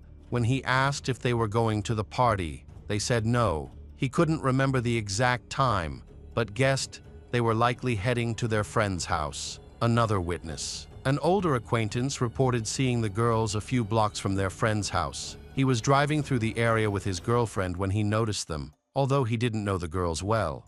He offered them a ride. Antonia, Miriam, and Desiree told him they were heading to the nightclub Cooler. Then his car broke down, so he dropped the girls off near an auto repair shop near the nightclub. From there, they likely continued on foot. The area where they were dropped off was near some fields. There were a few buildings around, so the area wasn't entirely deserted. Someone might have seen the girls, and there was hope of identifying another key witness. Shortly after, a witness came forward. A woman testified that she saw girls matching the description walking past her house. She mentioned noticing a white car with 3 or 4 men inside that stopped near the group. After briefly speaking with the driver, the girls got into the car. However, she couldn't remember the car's make or license plate. Her testimony raised several questions, considering the number of people already in the car. It wasn't clear how the girls could fit into a typical white sedan if there were already 4 occupants. The search effort reached a standstill, and it appeared the police's interest in the case was waning. Just a few days after the rescue operation started, the girls' parents began to fear the case would be abandoned entirely. Faced with this situation, Miriam's parents intensified their efforts to gather community support. They handed out flyers and spread the word through radio, television, and newspapers. By this time, Fernando had put in significantly more effort than law enforcement, however. His dedication sparked mixed reactions. Some accused him of seeking attention or fame amidst the turmoil of his daughter's disappearance. Despite this, he successfully brought national attention to the case and pressured the police to take more decisive action. A month and a half had passed since the girls disappeared, and for the three families from Alcácer, New Year's Eve was approaching, a holiday they would have to endure without their daughters. There had been no updates about the girls, and it seemed as though the police had completely stopped the investigation. The parents were trapped in an unimaginable state of anguish and uncertainty. On January 27, about 40 kilometers from where the girls lived, two beekeepers went to check on their hives in a remote, rugged area near La Romana. The location was difficult to reach unless someone was already familiar with it. While there, they noticed something unusual, a faint glimmer of light coming from the underbrush. As they approached, they found a patch of disturbed soil with something protruding from it. Upon closer inspection, they realized it was a hand emerging from the loose earth. The hand wore a wristwatch, which had reflected the sunlight and caught their attention. The police were immediately notified of the discovery. Later that day, during an excavation at the site, the bodies of the missing schoolgirls were discovered. All three were buried together in a shallow grave, bound with ropes, wrapped in a carpet, and covered with dirt. Shortly afterward, an investigation team was assembled, but its members were inexperienced and unfamiliar with handling such cases. This lack of expertise led to several critical mistakes. The burial site was neither photographed nor properly examined, and it wasn't secured until hours after the police arrived. As a result, crucial evidence may have been trampled, overlooked, or entirely lost. Afterward, authorities concentrated their search on the area surrounding the grave. Among the findings were personal belongings of the beekeepers and several small, isolated cabins. In one of these cabins, a piece of jewelry resembling an earring worn by one of the girls was discovered. Since the bodies were found on the beekeepers' property, their homes were searched thoroughly. Police suspected that these locations might contain items related to the victims. However, initial searches did not turn up anything. The medical examiner identified numerous signs of torture on the bodies of all three victims. The girls had suffered horrific deaths. Two of them, Antonia and Desiree, were found decapitated, while Miriam's body was missing her right hand, which was never recovered. Although bullet wounds were determined to be the cause of death, the bodies also showed multiple stab wounds and evidence of severe beatings. Some of the victims had teeth knocked out. It was clear they had been held captive for an extended period. Bound, subjected to starvation and dehydration, each girl endured brutal abuse and torture over several days, with some abuse continuing even after death. At the burial site, numerous DNA traces were discovered on the carpet, but the forensic technology of the early 1990s was too limited to fully analyze the evidence in and around the grave. Investigators found various unrelated items, fragments of clothing, rope, hairs, bone fragments, scraps of paper, and other debris. At the time of the discovery, Fernando was in London, working to raise international awareness about the girls' disappearance. He had planned a press conference the following day to continue the search for the missing schoolgirls. Despite everything, he remained hopeful that the girls might still be found alive. The news of their bodies being discovered was devastating. He immediately boarded the first flight home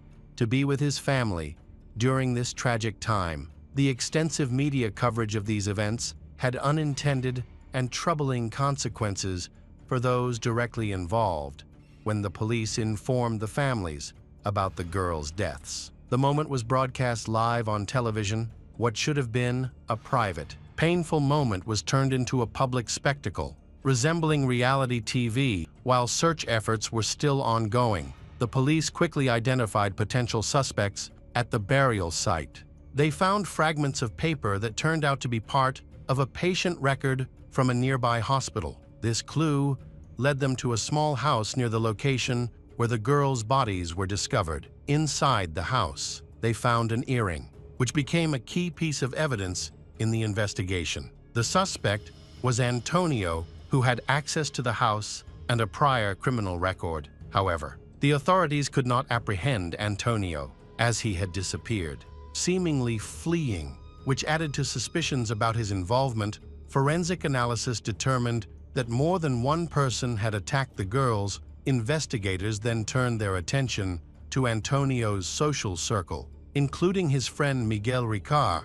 Miguel was initially shocked to be under suspicion. Investigators noted that Miguel owned a white Opel Corsa car, and as mentioned earlier, a witness had stated she saw a white car stop next to the girls on the night of their disappearance. During his initial interrogation, Miguel stated that he hadn't seen Antonio in a long time, although they had been friends for years. Miguel said he didn't know Antonio's current whereabouts. He acknowledged that Antonio had psychological issues that could make him dangerous. Investigators suspected that Miguel's statements were an attempt to deflecting attention. Authorities accused Miguel of lying about his location during the girls' disappearance, suspecting he was trying to create a false alibi by claiming he was in prison at the time. Further investigation revealed that Miguel had only been jailed a few weeks after the murders. It remains unclear whether Miguel was genuinely mistaken or deliberately lying.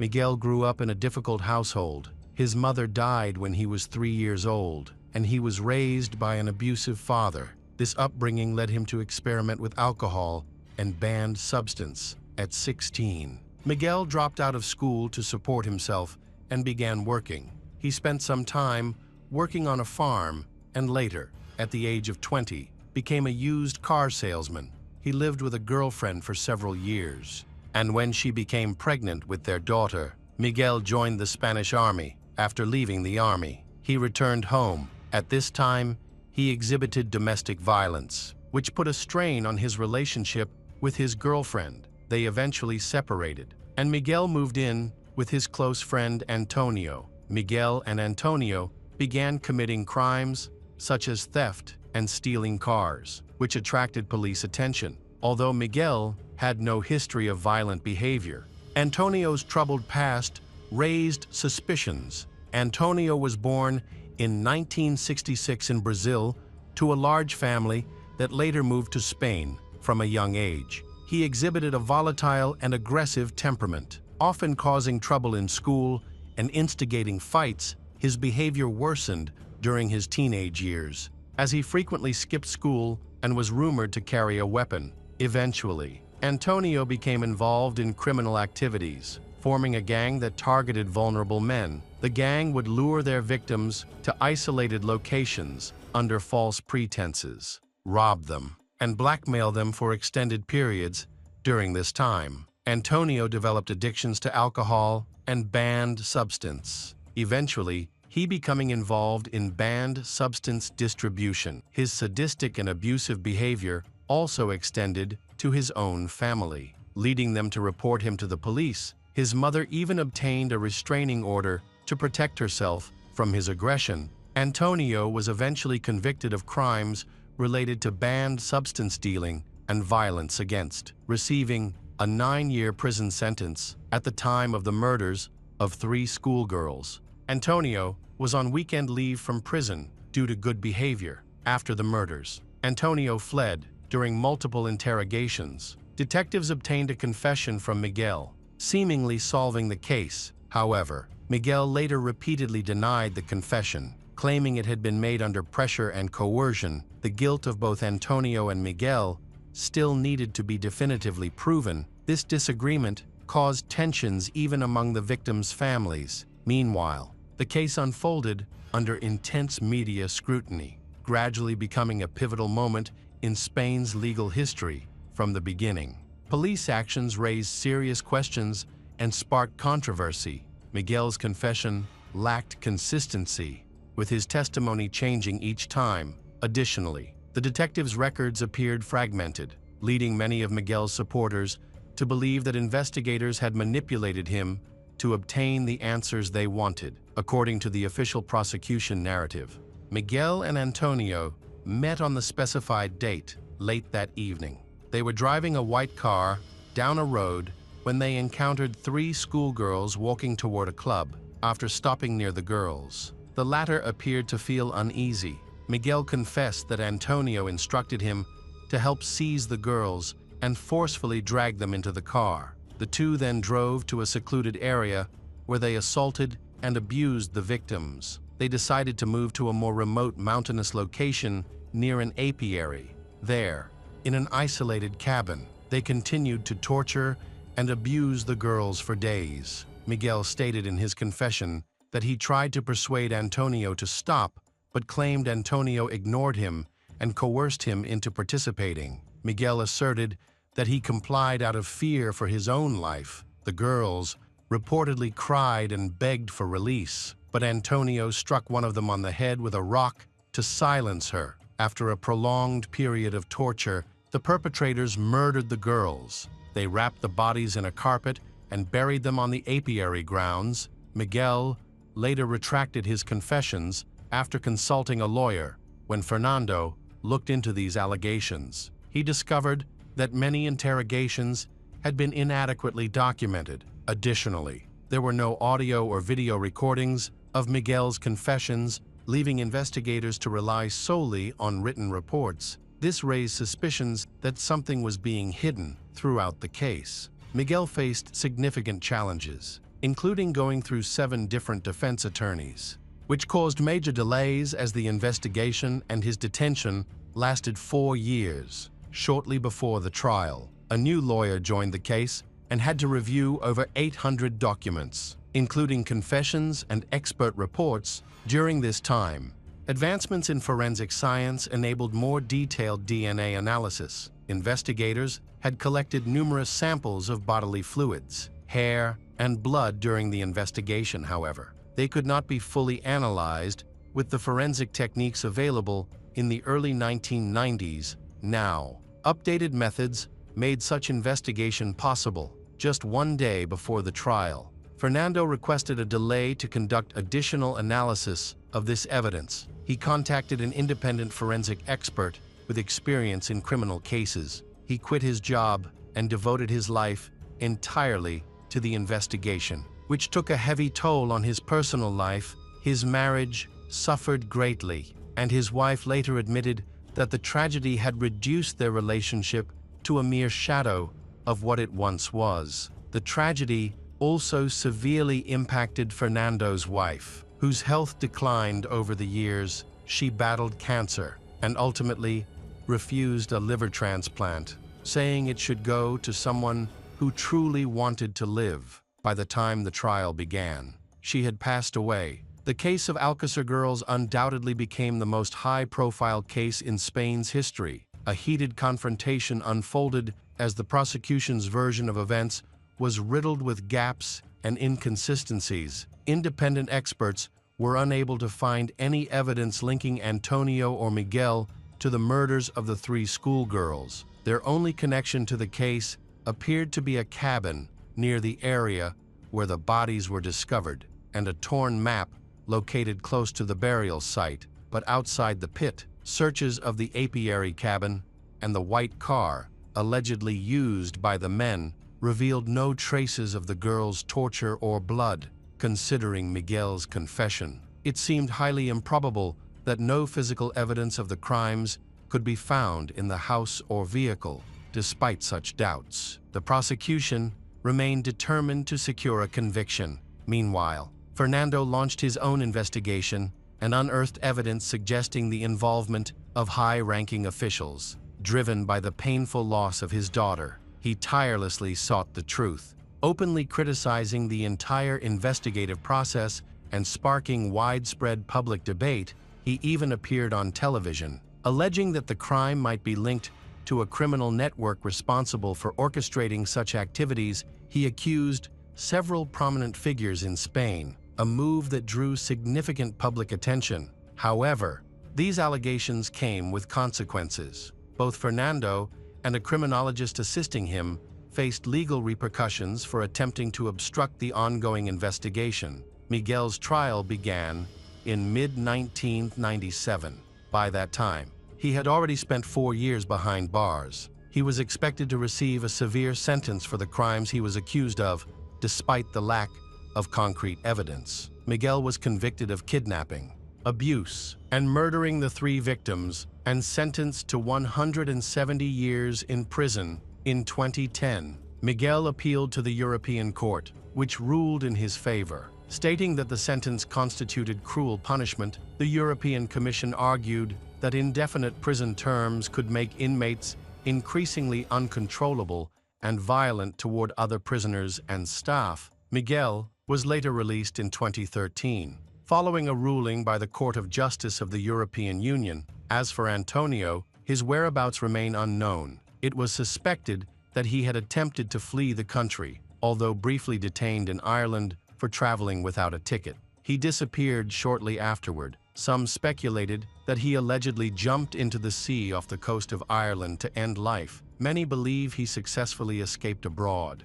possibly returning to his native Brazil, as he held dual citizenship to this day. Antonio remains on fugitive lists as a prime suspect in the crimes committed against the 3 schoolgirls. The case's resolution and law enforcement's actions remain deeply controversial. Fernando continues to insist that the truth is far more complex than the prosecution has claimed. Samples taken from the carpet and the girl's hair couldn't be matched to any existing profiles in the database. The father believes that Antonio and Miguel likely didn't act alone. More people were likely involved in the crime. However, this truth may now never be revealed. Antonio, who could have helped uncover what really happened, was never found. A statue of the 3 girls was erected in the nearest cemetery where their bodies were buried. Just as in life, the girls remained together even after death. Hi everyone, thanks for returning. Let's unravel another horrible case. The case of Norberto Ronquillo.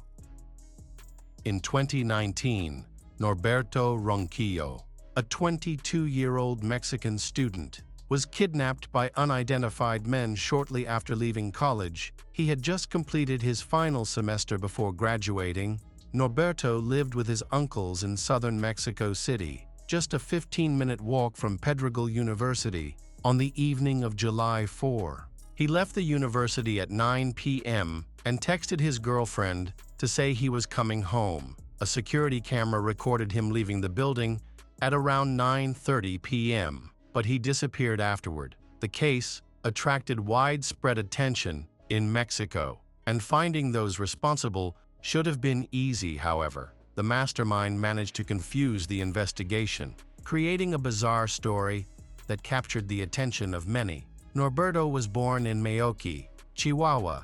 He was known for being very sociable and charming. He was always ready to help those in need and was well liked by many. Norberto's dream was to move to Mexico City to study marketing at Pedregal University after graduation. Upon arriving in the capital, he lived with his uncles, aunts, and cousins. By the age of 22, his life seemed to be in order. He was dating a girl. On July 4, 2019, Norberto left class at around 9:30 p.m. A surveillance camera recorded him leaving the university parking lot while calmly talking on the phone. Just 15 minutes after he left, his uncles and aunts received a call from his phone.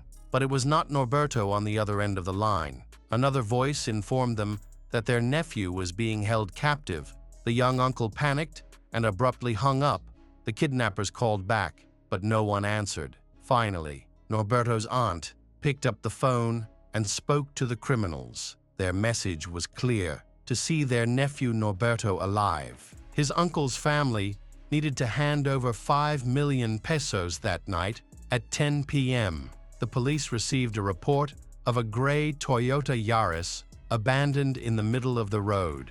This was the same model that Norberto owned when the police arrived. They failed to secure the area for potential evidence and did not call in forensic experts to conduct a thorough investigation. This mishandling complicated the case, especially since the car was parked near Norberto's uncle's house, with the keys left on the sidewalk. When Norberto's cousin Osvaldo returned home, He saw the police nearby and informed them that the car belonged to his family. Unfortunately, the police carelessly returned the car to Osvaldo, who was unaware of the troubling events involving his family.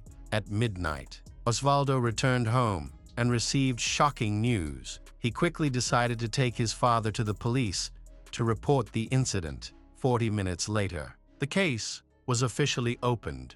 Meanwhile, Norberto's aunt chose to handle things differently. At 1 a.m., she asked her husband and son to withdraw the complaint, claiming that she had made a deal with the kidnappers. She also negotiated the ransom down to 500 pesos and some jewelry. However, it was too late. The police had already begun their investigation. Meanwhile, the kidnappers made their demands. At 3:30 a.m., Osvaldo was ordered to pay the ransom for Norberto's safe return. They instructed Osvaldo to go to Las Bombas Street, stop at a car wash, collect the money, and throw it behind bars in an empty lot. Osvaldo carefully followed all the instructions. Then the kidnappers informed him that Norberto would be released at the Chalcocan Canal. Osvaldo waited there for hours, but Norberto never arrived. The kidnappers also stopped communicating, and there was no further contact. At 7 in the morning, Osvaldo decided to call the police, who quickly began searching for the missing person. On June 5, at 10 a.m., the Prosecutor General's office officially opened an investigation. Norberto's relatives were summoned to the Ministry of Defense to provide witness statements. Meanwhile, footage from city cameras was reviewed, but no useful information was found. Cameras that may have captured footage of Norberto's abandoned car were thoroughly examined. Unfortunately, they were pointed in the wrong direction. The only camera facing the right direction was broken. The family's desperation quickly spread throughout the country. On June 6th, Norberto did not return home, and news of his disappearance was widely reported. The university then helped raise awareness, leading to media coverage of the kidnapping. During his graduation ceremony, Norberto's classmates took the opportunity to rally support for the search. Dressed in caps and gowns, they displayed posters with Norberto's picture, which quickly attracted attention on social media. Norberto's mother traveled to the capital and appeared on several television shows. On June 8, a search was conducted in the areas where Norberto's car had been found. Unfortunately, this search did not uncover any new clues. The kidnappers did not contact anyone. As if they had disappeared, questions about Norberto's whereabouts continued to echo throughout the country for a long time. There was only silence, but that silence was finally broken. On June 9 at 6 p.m., the police received an anonymous tip about a body wrapped in a blanket that had been found in the Zumilco area. The police quickly arrived at the reported location. The area was deserted, with no surveillance cameras, suggesting that the perpetrators had planned the crime carefully. The police sent the body for an autopsy. On June 10, Norberto's family came to identify the body. His family confirmed that the body found was Norberto. The autopsy revealed that he had died of exhaustion, and there were signs of torture on his body, including a broken nasal septum. As the investigation continued, the case became increasingly puzzling. Forensic experts reported that the body could have been there for 3 to 5 days, suggesting that Norberto may have died on the day he was kidnapped. Despite attempts to negotiate a ransom with the family, the criminals had no plans to release Norberto. However, these are still just theories, as many uncertainties surrounding the case remain. Norberto's body was cremated, and after the funeral, he was flown back to his hometown. The university suspended all academic activities for 3 days. The investigation into his death continues.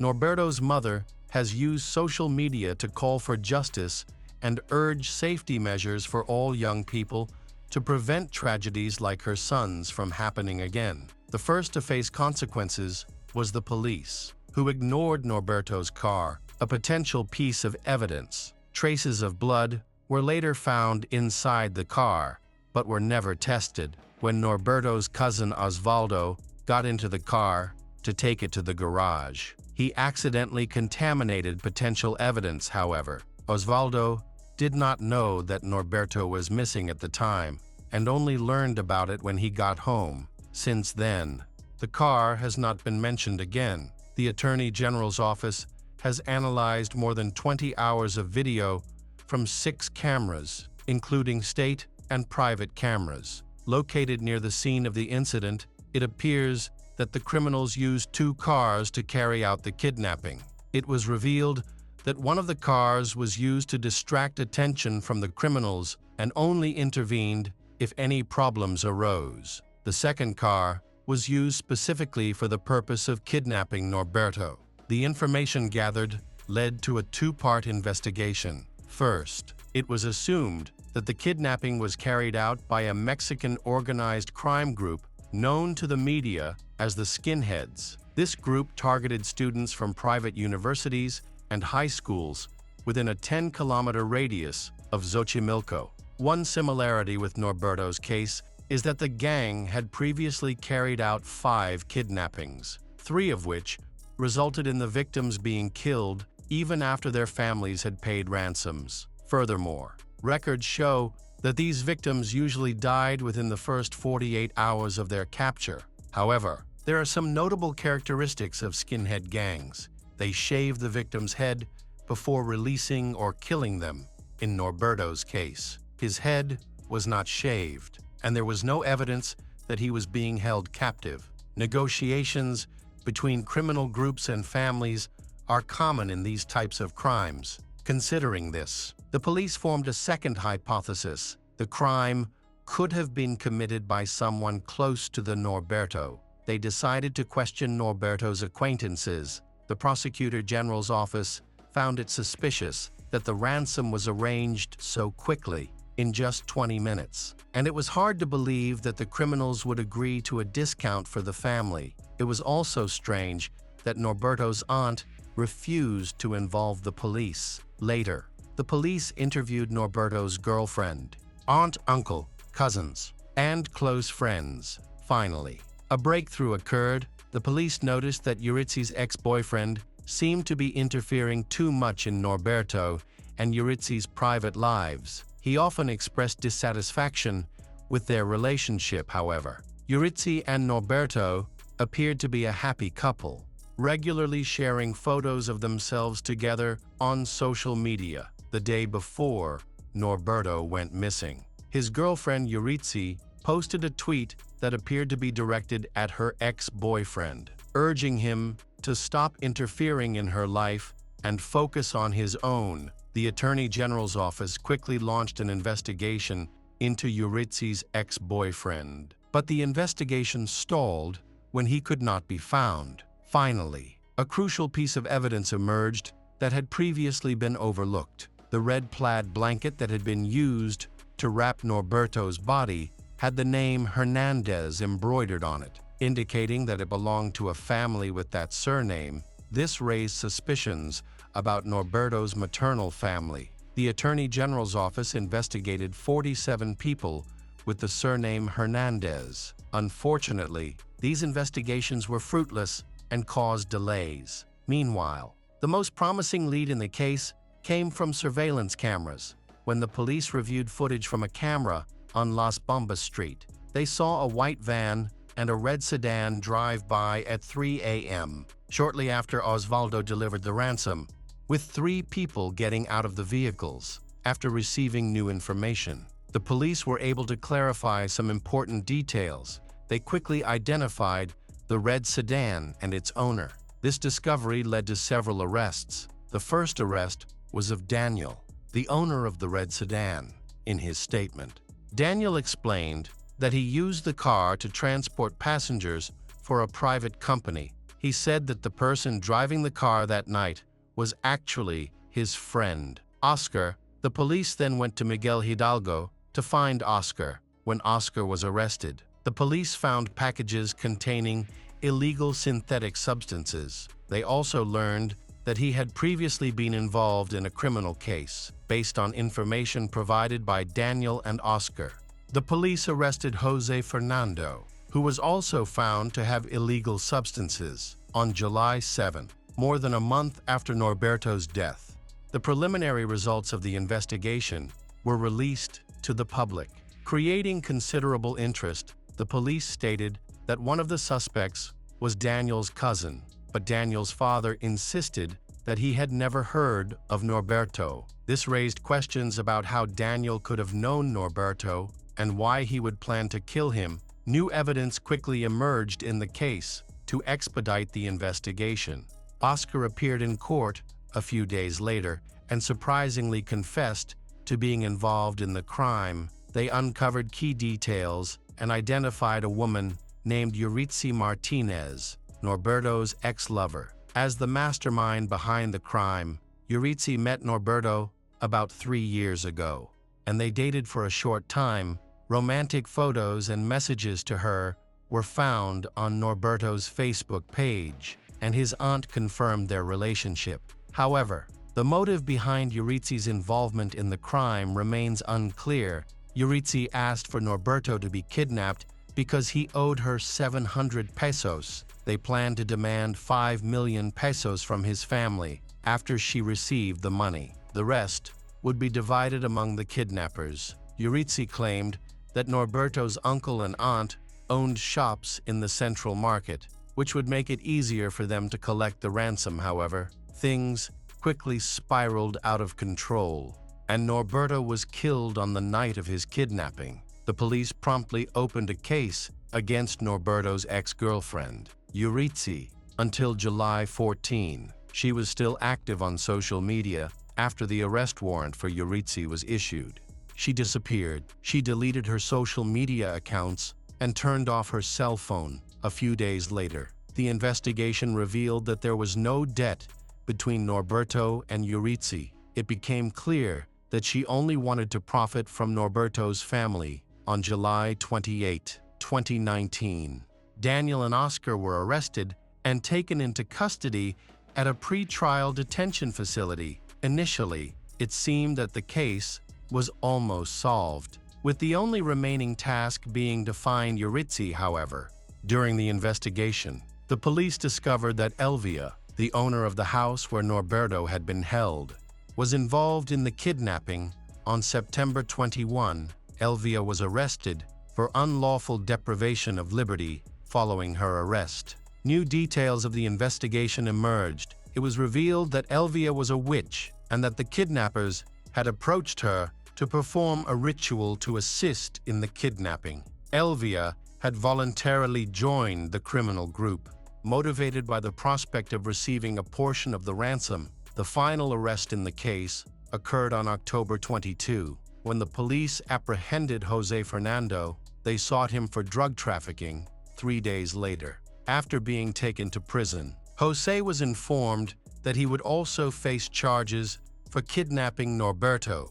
This indicated that the case was close to being resolved. However, the family could not achieve full justice because the main instigator, Euritzi Martinez, was still on the run. The Mexico City judiciary found Jose, Daniel, Elvia, and Oscar guilty of kidnapping and murdering Norberto Ronquillo. They were each sentenced to 140 years in prison and ordered to pay more than 1 million pesos in damages. 4 years after the case, Euritzi is still missing. Hi everyone, thanks for returning. Let's unravel another perplexing mystery. The case of Jock Waller. June 1, 2011 marked a turning point in the life of the Jock Waller family.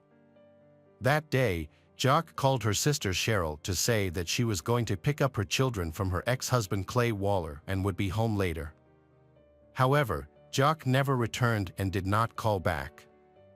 After trying to contact her sister without success, Cheryl became increasingly worried.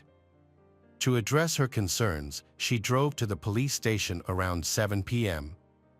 At the station, Cheryl announced that Clay Waller had killed younger sister.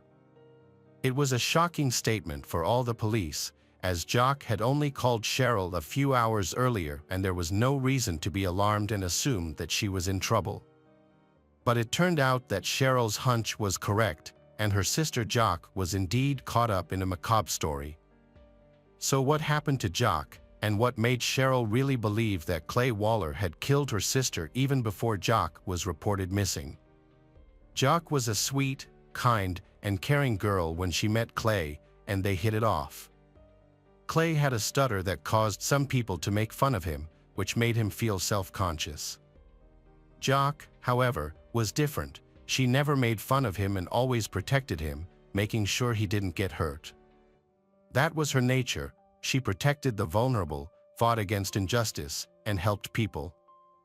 As their love blossomed, Jock and Clay became closer and eventually married when they were in their 30s. They bought a small house in Sanguine View, Missouri, and Jock was building a family there.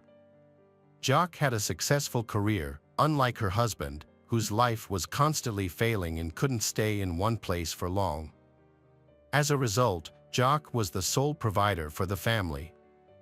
She had always dreamed of having children, and when she found out she was pregnant, she was overjoyed. She was even more delighted to learn that she would be having triplets. The couple welcomed 2 daughters, Avery and Addison, and a son named Maddox. Caring for 3 newborns at once was a huge challenge for Jock, but she did not complain. Instead, she took on the responsibility alone, as her husband seemed indifferent to the children. Clay took a job at the sheriff's office to support the family while his wife took care of the children, but he did not stay long. He was fired after a year, and during that time, only Jock's parents and sister helped her with the children so she could rest. After Clay lost her job, Jock began working to support the family. Despite having a child, Clay did not change his habits and showed little interest in his family or his job. Occasionally, he took on a part-time job, but it did not bring in the income they needed.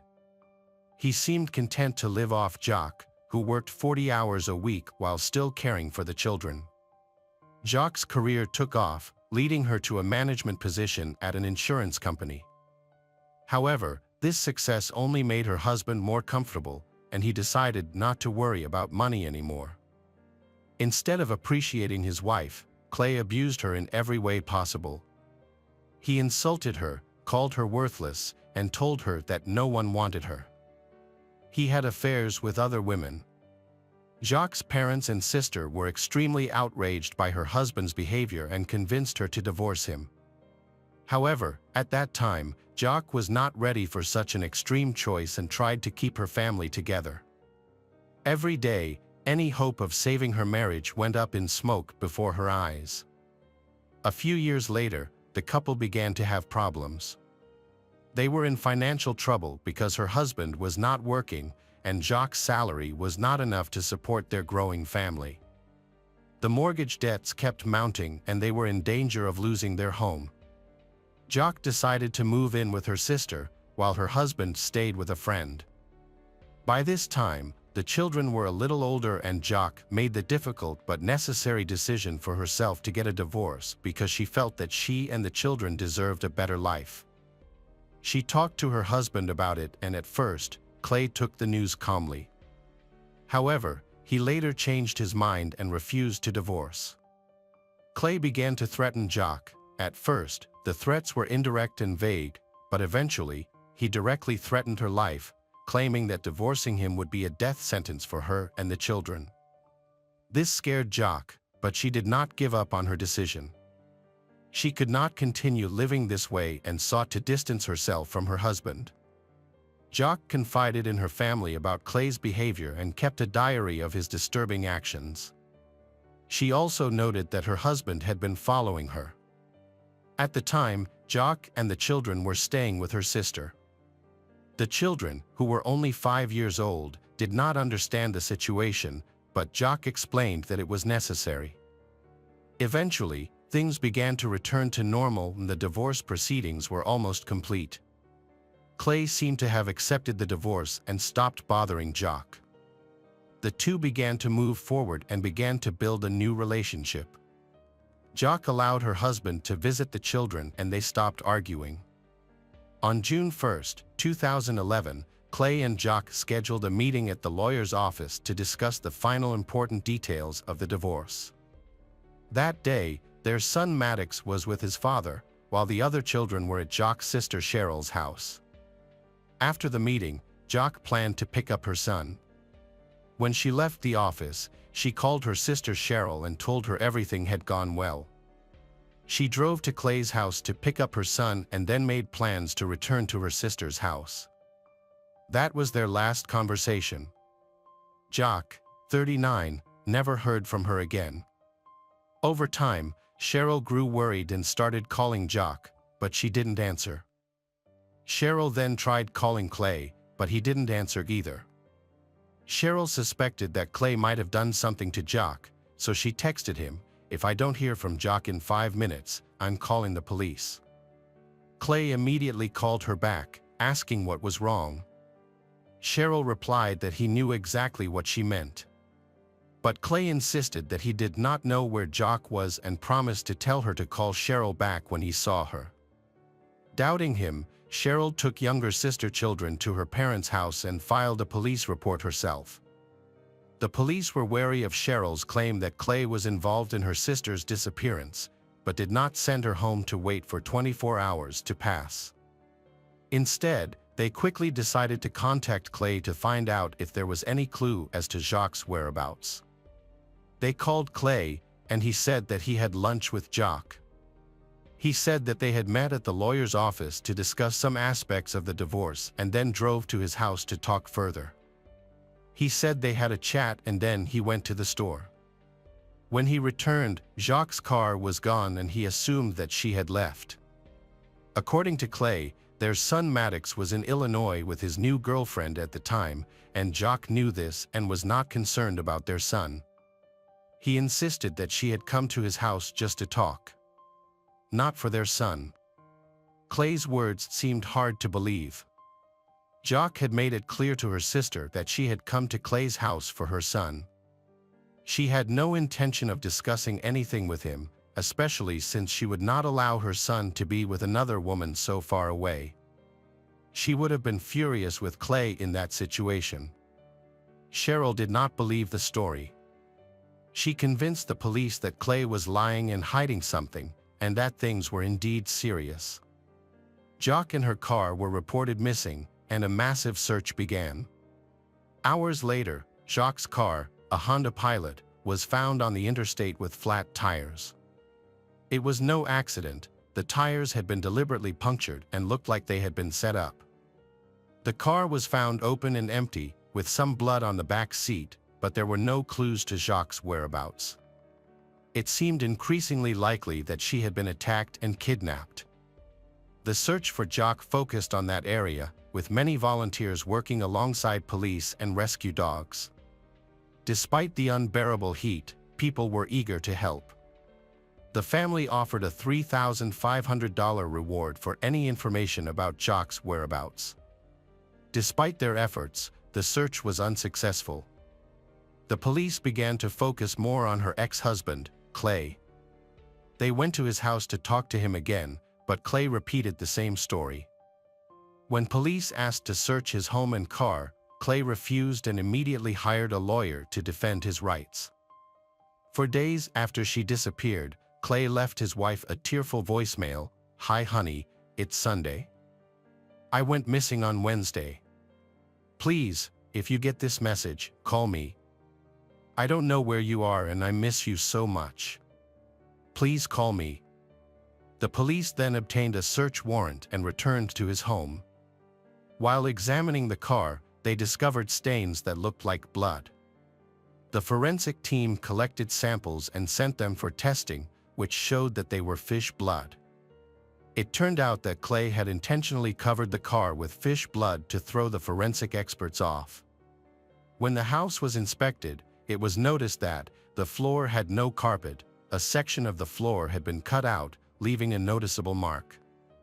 Small drops of blood were found on the basement hallway wall. There were signs that furniture had been moved. Something unusual was going on in the house. The forensic team checked under the floor and discovered a bloody carpet. Blood and carpet samples were sent to the lab for analysis. The police tracked Jacques' last movements. At 1:10 a.m., she was seen at a pharmacy with her ex-husband. They appeared to be normal. 2 hours later, Jacques was caught on camera. ATM security recorded the withdrawal.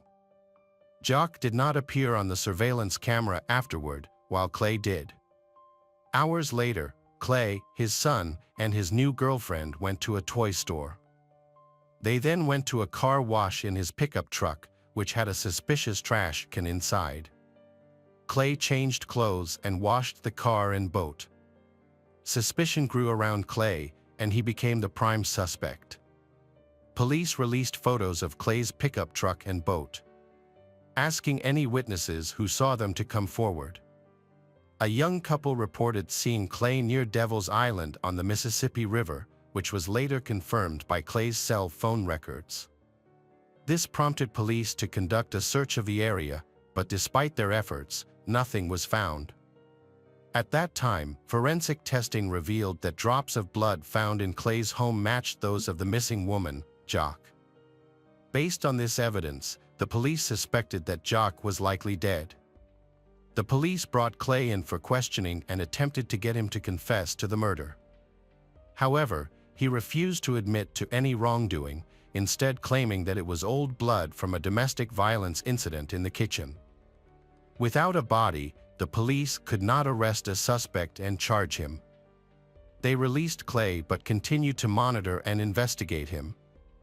Clay, who had worked as a deputy sheriff, knew full well that the police were watching him, and he played a cat-and-mouse game with them. He would go to deserted vacant lots to disrupt the investigation while the entire neighborhood was involved in the search for Jacques, the missing mother of 3 children. Clay continued to harass the search party and Jacques' family. He drove by, insulting them and yelling that they were wasting their time, claiming that they wouldn't find anything. His defiant behavior raised more and more suspicions. Meanwhile, Jacques' sister, Cheryl, sought custody of the triplets, fearing for their safety as Clay was their father. Clay's erratic behavior eventually led to Cheryl gaining custody, which angered him even more. He began threatening Cheryl with violence, even posting about it on social media. Cheryl recorded these threats and reported them to the police. Nearly 5 months after Jacques' disappearance, police arrested Clay and charged him with making threats to death. Although he admitted to the charges, Clay claimed he acted out of anger and despair over losing custody of the children, with no intention of harming Cheryl. He believes he is the victim in this situation. During the investigation, police discover that Clay is being accused of stealing $50,000 from a previous company and stalking a man. Despite this, Clay denies any involvement in Jacques' disappearance. When questioned, Clay claims that Jacques' new lover, Harry, is responsible for her death. However, police investigate Harry and discover that he has a solid alibi, eliminating him as a suspect. The evidence points to Clay, but he continues to deny any wrongdoing. He is eventually sentenced to 5 years in prison for threatening his wife's sister, Cheryl. Police continue to investigate Jacques' disappearance, searching Devil's Island but finding no trace of her. 2 years after her disappearance, police had gathered enough circumstantial evidence, including video footage and blood found in Clay's home, to charge him with Jacques' murder, even though her body had never been found.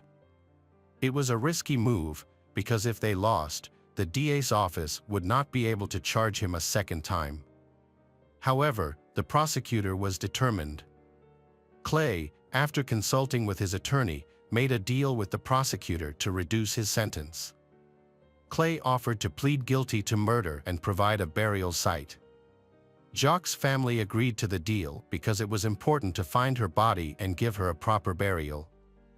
Clay led police to his ex-wife's burial site. It was located in a remote location on a sandbar on the Illinois side of the Mississippi River. The initial investigation was hampered because Clay could not remember the exact tree in which he had buried Jacques' body. However, He eventually revealed that he had placed a bag of fertilizer on top of her grave. A gardener pointed out that large amounts of fertilizer could kill trees, leading the police to focus on 3 dead trees in the area. When they dug up the grave, they found Jacques' body under one of the trees, wearing the same clothes she had last worn.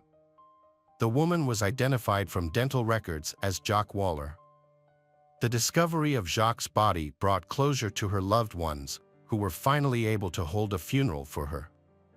Ironically, the ceremony was held on her parents' 50th wedding anniversary. At this time, Cheryl had to tell her children that their mother had died and that their father was responsible for her death. This revelation was devastating to the children, who not only lost their mother, but also their relationship with their father. The children immediately shunned Clay and refused to communicate with him. As part of his plea agreement, Clay was required to provide a detailed confession of his crimes. According to his statement, he began thinking about murder a year before Jacques died, after she announced that she wanted to end their relationship. Despite these dark thoughts, he initially pushed them aside because Jacques was the mother of his children. Clay felt he couldn't let Jacques take his children. He had warned her earlier that if she continued to do so, things would not end well for her, but she chose to ignore him. The night before the murder, he had dug a grave for Jacques on Devil's Island. It was then that he began to consider taking her life. At the time, their divorce seemed to be going smoothly. After visiting a lawyer, the couple had a conversation in which Jacques suggested they have one last intimate encounter together.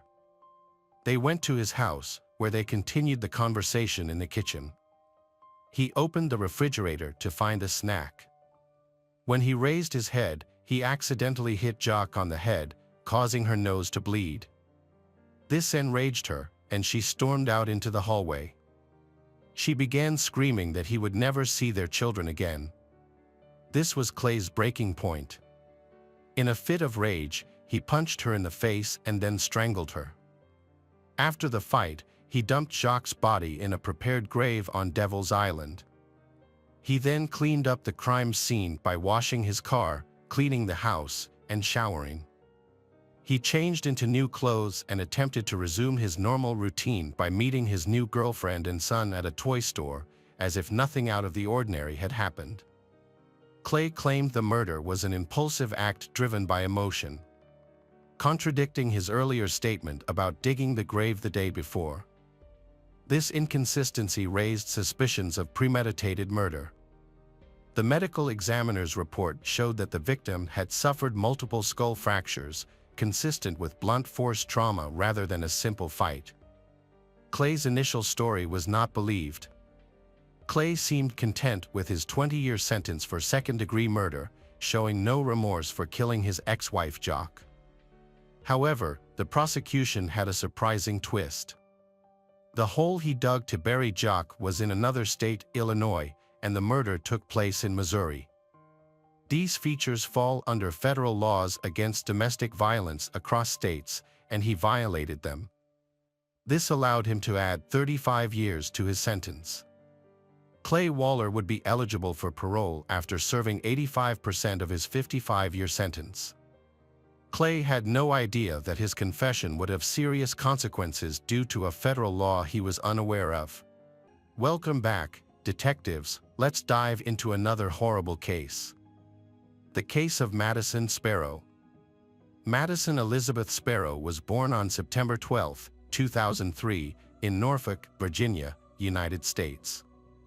She is the daughter of Heather Sparrow Murphy and Richard Prestige. In her family, Madison has older sisters Gwendolyn. Gwendolyn, who was born in 1999 in Durango, Colorado, is Madison's older sister from her father's previous relationship. The family later settled in Newark, Newcastle County, Delaware. On October 5, 2010, her family welcomed a new member, baby Molly. Madison loves children and often takes on the role of the eldest in the family, which includes 8 cousins. She enjoys doing things that make people happy and frequently spends time playing with children or participating in entertainment shows such as magic shows. It is easy to catch Madison in a happy moment. Her laughter is contagious, showing her youthful and cheerful spirit.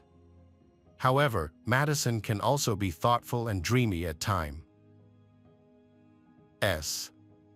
Madison's father said that since she was a child, she has displayed her wisdom through careful observation and reflection before making decisions. Additionally, she is a very emotional person. Her warm hugs can uplift anyone's mood. For her friends and family, Madison is always a reliable confidant who genuinely cares about the happiness of those she loves. Madison is a curious girl who loves to explore new things, which led her to join the Girl Scouts, an organization for girls around the world. By the fall of 2012, all the Girl Scout troops were full, but thanks to her mother's efforts, Madison was able to join a group. Madison's mother led a new Brownies troop, and Madison joined at age 9. In recent years, Madison has become one of the top cookie sellers, winning numerous medals for her impressive sales. She has been involved with the Girl Scouts for nearly 10 years, during which time she has built a strong network of friendships.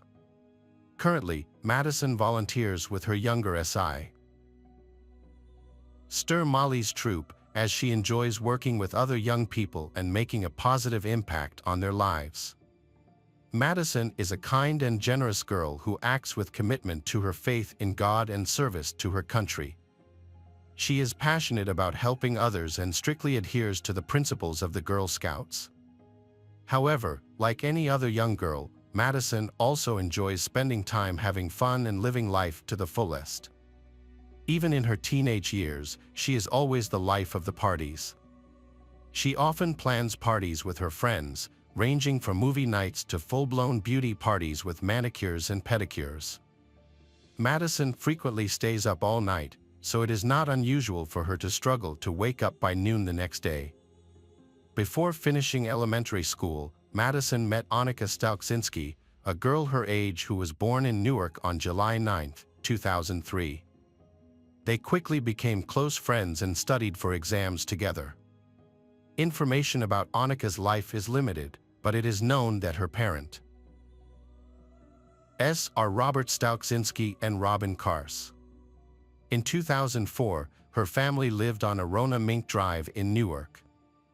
After finishing elementary school, Annika and Madison went to middle school, where they made a new friend named Noah Sharp. Noah, a native of Newark, was born on August 23, 2001. Little is known about Noah's family and background, except that his mother, Nikki Sharp, has 2 other children, David and Brianna. The trio often went out for ice cream or spent time in the large green spaces around the city. When Noah and Madison met by chance, they felt an attraction to each other, and after just a few months, a teenage romance developed. At first, they were madly in love, but in early 2020, after more than a year together, Madison decided to break up with Noah without providing any reasons. They parted ways amicably and agreed to remain friends, but Noah was heartbroken because he still loved her deeply. During this time, Annika became Noah's trusted friend. They began to see each other more often and text almost every day. Although Noah's heart was still broken, he began dating another girl after a while. Despite his relationship with Annika, Noah kept in touch with Madison. He visited Madison on her 17th birthday, September 12, 2020, and brought her a gift. It seemed that Noah was still upset about the breakup. When Annika learned about her boyfriend's meeting with his ex-girlfriend, she felt jealous. She could not accept that he was still friends with his ex. Noah's sadness also turned to anger. He wanted to hurt Madison because he felt hurt. The following week, blinded by hatred and jealousy, Annika and Noah began planning to end Madison's life. They exchanged text messages, used FaceTime, and met in person to discuss weapons and how to dispose of the body after the crime. The messages they sent each other while planning the attack were horrifying and revealed their intention to cause Madison great pain. Annika made several suggestions, including using a knife to inflict serious damage to her heart. They also discussed the possibility of using a handgun or another blunt object. According to official documents, they quickly dismissed the idea of a handgun because it would make too much noise. Although Noah was not entirely confident, they decided to use a blunt object. During their discussions, they calculated the number of bricks they would need to hold Madison's body underwater if they decided to dump her there. When in doubt, one idea was to bury her since Noah could dig a hole and knew where to find a shovel. Eventually, they came up with what they believed was the perfect plan. Madison was an ice cream lover and also cherished Halloween. She eagerly awaited October each year to celebrate her favorite holiday. Throughout the month, Annika had been studying Madison's interests and taking advantage of them. On Friday, October 2, 2020, she called Madison to ask her out for ice cream and to spend a day together. Madison agreed because she hadn't seen her friend in a long time and also wanted to buy a gift for Molly, whose birthday was just 3 days away. That day, Madison wore black tights, denim shorts, gray boots, a blue sweatshirt that said New Jersey, and white ghost earrings.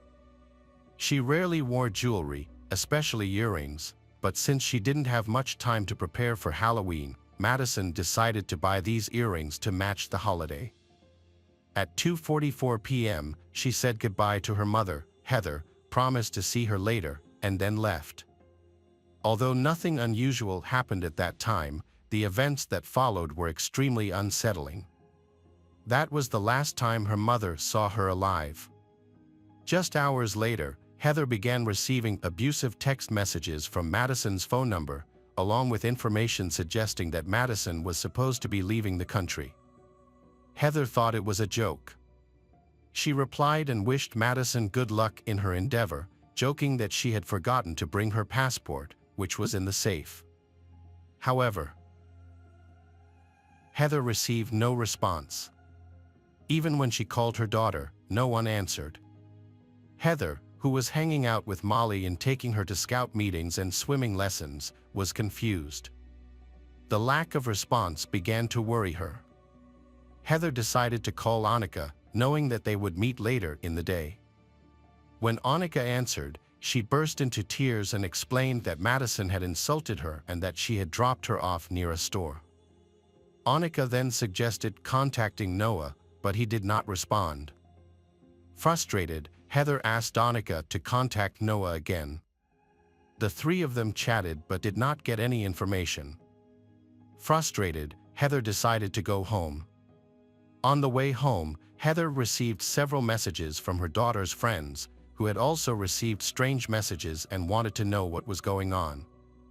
When she got home and did not search for any clues, Heather found no signs that her daughter had run away. Even the money she had received for her birthday, her clothes, and her Reddit cards were in her room. These messages were strange and nonsensical. Madison had no reason to run away, especially without a bag containing her clothes and money. When Madison did not return home at around 8:30 p.m., Heather contacted 911 and reported her daughter missing. Despite repeated attempts to reach out to people, all her efforts were in vain. After being informed of the situation, Heather's parents traveled from another city to support their daughter. Furthermore, she notified Madison's father, with whom she had divorced, who now lived in Colorado. He quickly shared the information on social media, calling for help in finding his daughter. On Saturday, October 3, 2020, the search for Madison, 17, who was reported missing, continued. Delaware State Police issued a yellow alert to activate all necessary procedures to search for missing persons. Over the course of 2 days, police search teams, family and friends searched farms near the University of Delaware, where Madison was last seen. The media also disseminated information about the search, asking people to come forward with any details. Delaware State Police have begun questioning Madison's friends, and evidence points to her ex-boyfriend as a suspect. According to information, the girl went to the woods in Newark behind the elementary school, where she was also seen with Noah on the day she went missing. Detectives then detained and questioned him for nearly 9 hours from October 4th to 5th, but he claimed he had no idea what had happened. He eventually confessed to his actions and revealed that Annika was an accomplice. He explained that Annika hated Madison because she was jealous of their relationship.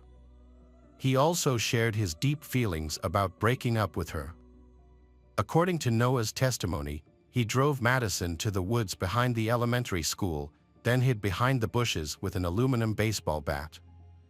As Madison happily walked along the trail, he suddenly emerged from his hiding place and hit Madison twice in the head.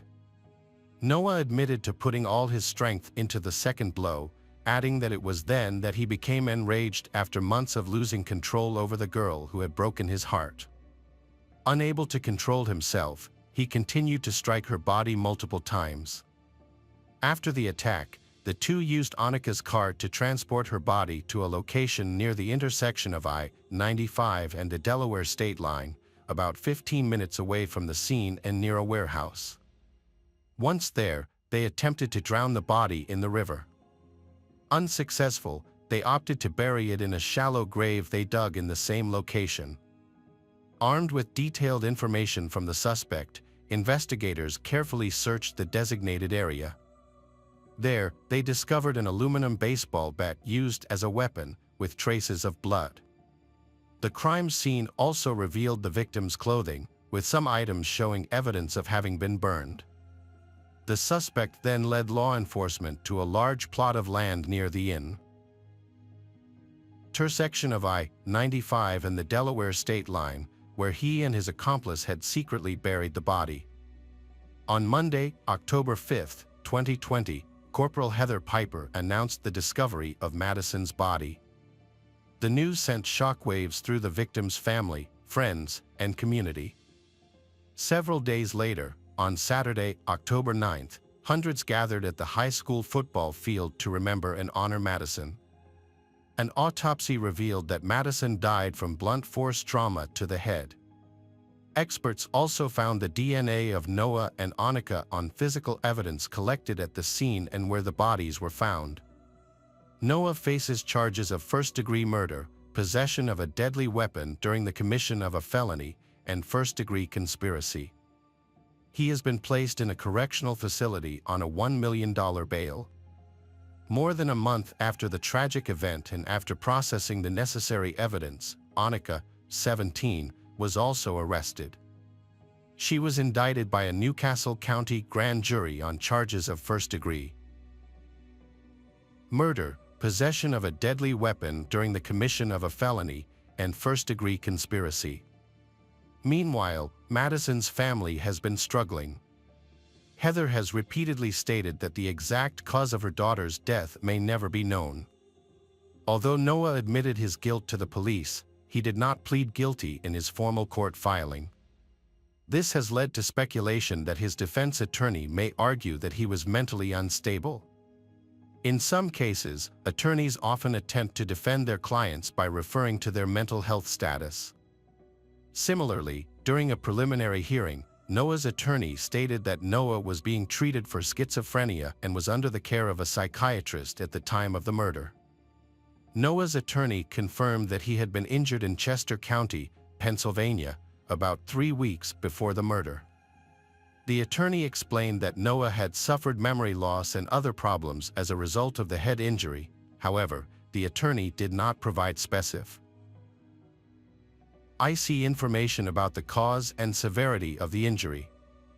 In May 2021, Annika pleaded guilty to first-degree murder and first-degree conspiracy. Her attorneys negotiated with prosecutors, and Annika agreed to testify against Noah regarding his intention to kill Madison. Several people close to the victim had reported to the police about alter ego, Noah's alleged alter ego. However, Prosecutors argued that Noah himself had disseminated this information, intending to use it at trial later as part of his plan to kill Madison. After 2 years of waiting, the defendant's trial began on October 20, 2022, in Newcastle County. During the proceedings, approximately 30 witnesses were called, primarily by Deputy Attorney General Matt Foley and an assistant prosecutor. The courtroom played hours of video recordings of Noah's interviews with state police detectives.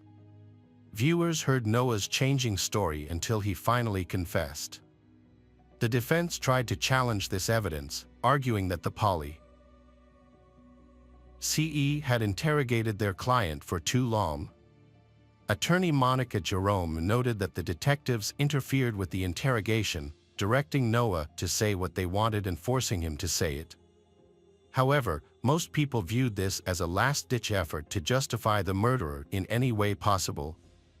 The prosecution presented text messages exchanged between Noah and Annika, which they claimed showed that the two had planned the crime. Faced with this evidence, the defense attempted to convince the court that someone else had control of the suspect's device and that he was not the one who contacted Annika. However, the testimonies of Noah's mother and brother contradicted each other several times when they were called to testify. Nikia stated that her son came home on the evening of October 2nd without being wet. Meanwhile, David said that his brother was wet and looked like he had just come out of a swamp. Nikia reported that when her son arrived home, Annika came in and seemed normal. David, on the other hand, claimed that Annika came in angry and slammed the door. Prosecutor Matt Froley asked Nikia if she had discussed the evidence against Noah with him, to which she replied no. However, prosecutors obtained a recording of a phone call that took place a month before the trial, in which the defendant and his mother discussed surveillance camera footage at the elementary school. During that conversation, Noah informed his mother that his face was not visible in the video showing him and Annika near the school an hour before Madison was murdered. His mother reacted with relief at this news. However, the video showed an African-American man of similar height and build to Noah, holding a baseball bat while walking into the woods with a girl. The defense questioned the defendant's relatives about the two injuries he allegedly sustained. The first was a head injury on September 13, 2020. The second was another unconfirmed injury he suffered after falling off his bike, just hours before his police interview on October 4th. Noah's lawyers argued that these injuries could have caused dissociative amnesia, attempting to justify the statements he made to the police. The court considered the arguments of both the prosecution and the defense regarding the victim's injuries. Annika, the accused, gave a 3-hour testimony that supported the prosecution's arguments. During her testimony, she calmly explained that Noah had convinced her that Madison had talked badly about her behind her back. However, Madison's family and friends insisted that she had never spoken ill of her friends. After 8 days of trial and more than 250 pieces of evidence presented by the prosecutors, the jury took just 3 hours to reach its final verdict. Noah Sharp was found guilty on all counts, including first-degree murder, and sentenced to life in prison without the possibility of parole. When the jury's verdict was announced, neither Noah nor his mother showed any emotion, Noah simply reneged and smiled at his mother. The Madison family cried tears of relief before leaving the courtroom. In Annika's case, when she was convicted, prosecutors stated that under Delaware law, she would be sentenced to life in prison with the possibility of parole after 30 years, since she was a juvenile at the time of the crime. Hi everyone, thanks for returning. Let's unravel another perplexing mystery. The case of Jock Waller. June 1, 2011 marked a turning point in the life of the Jock Waller family. That day, Jock called her sister Cheryl to say that she was going to pick up her children from her ex-husband Clay Waller and would be home later. However, Jock never returned and did not call back. After trying to contact her sister without success, Cheryl became increasingly worried. To address her concerns, she drove to the police station around 7 p.m. At the station, Cheryl announced that Clay Waller had killed younger sister. It was a shocking statement for all the police, as Jock had only called Cheryl a few hours earlier and there was no reason to be alarmed and assume that she was in trouble. But it turned out that Cheryl's hunch was correct, and her sister Jock was indeed caught up in a macabre story. So what happened to Jock, and what made Cheryl really believe that Clay Waller had killed her sister even before Jock was reported missing? Jock was a sweet, kind, and caring girl when she met Clay, and they hit it off.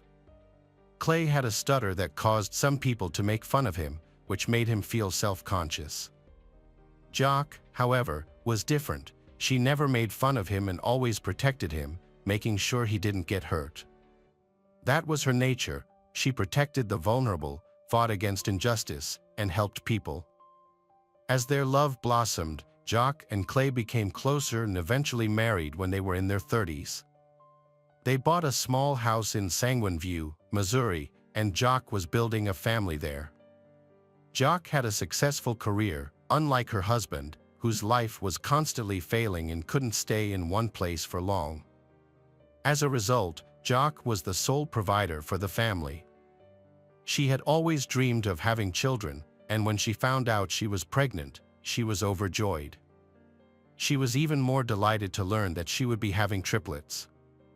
The couple welcomed 2 daughters, Avery and Addison, and a son named Maddox.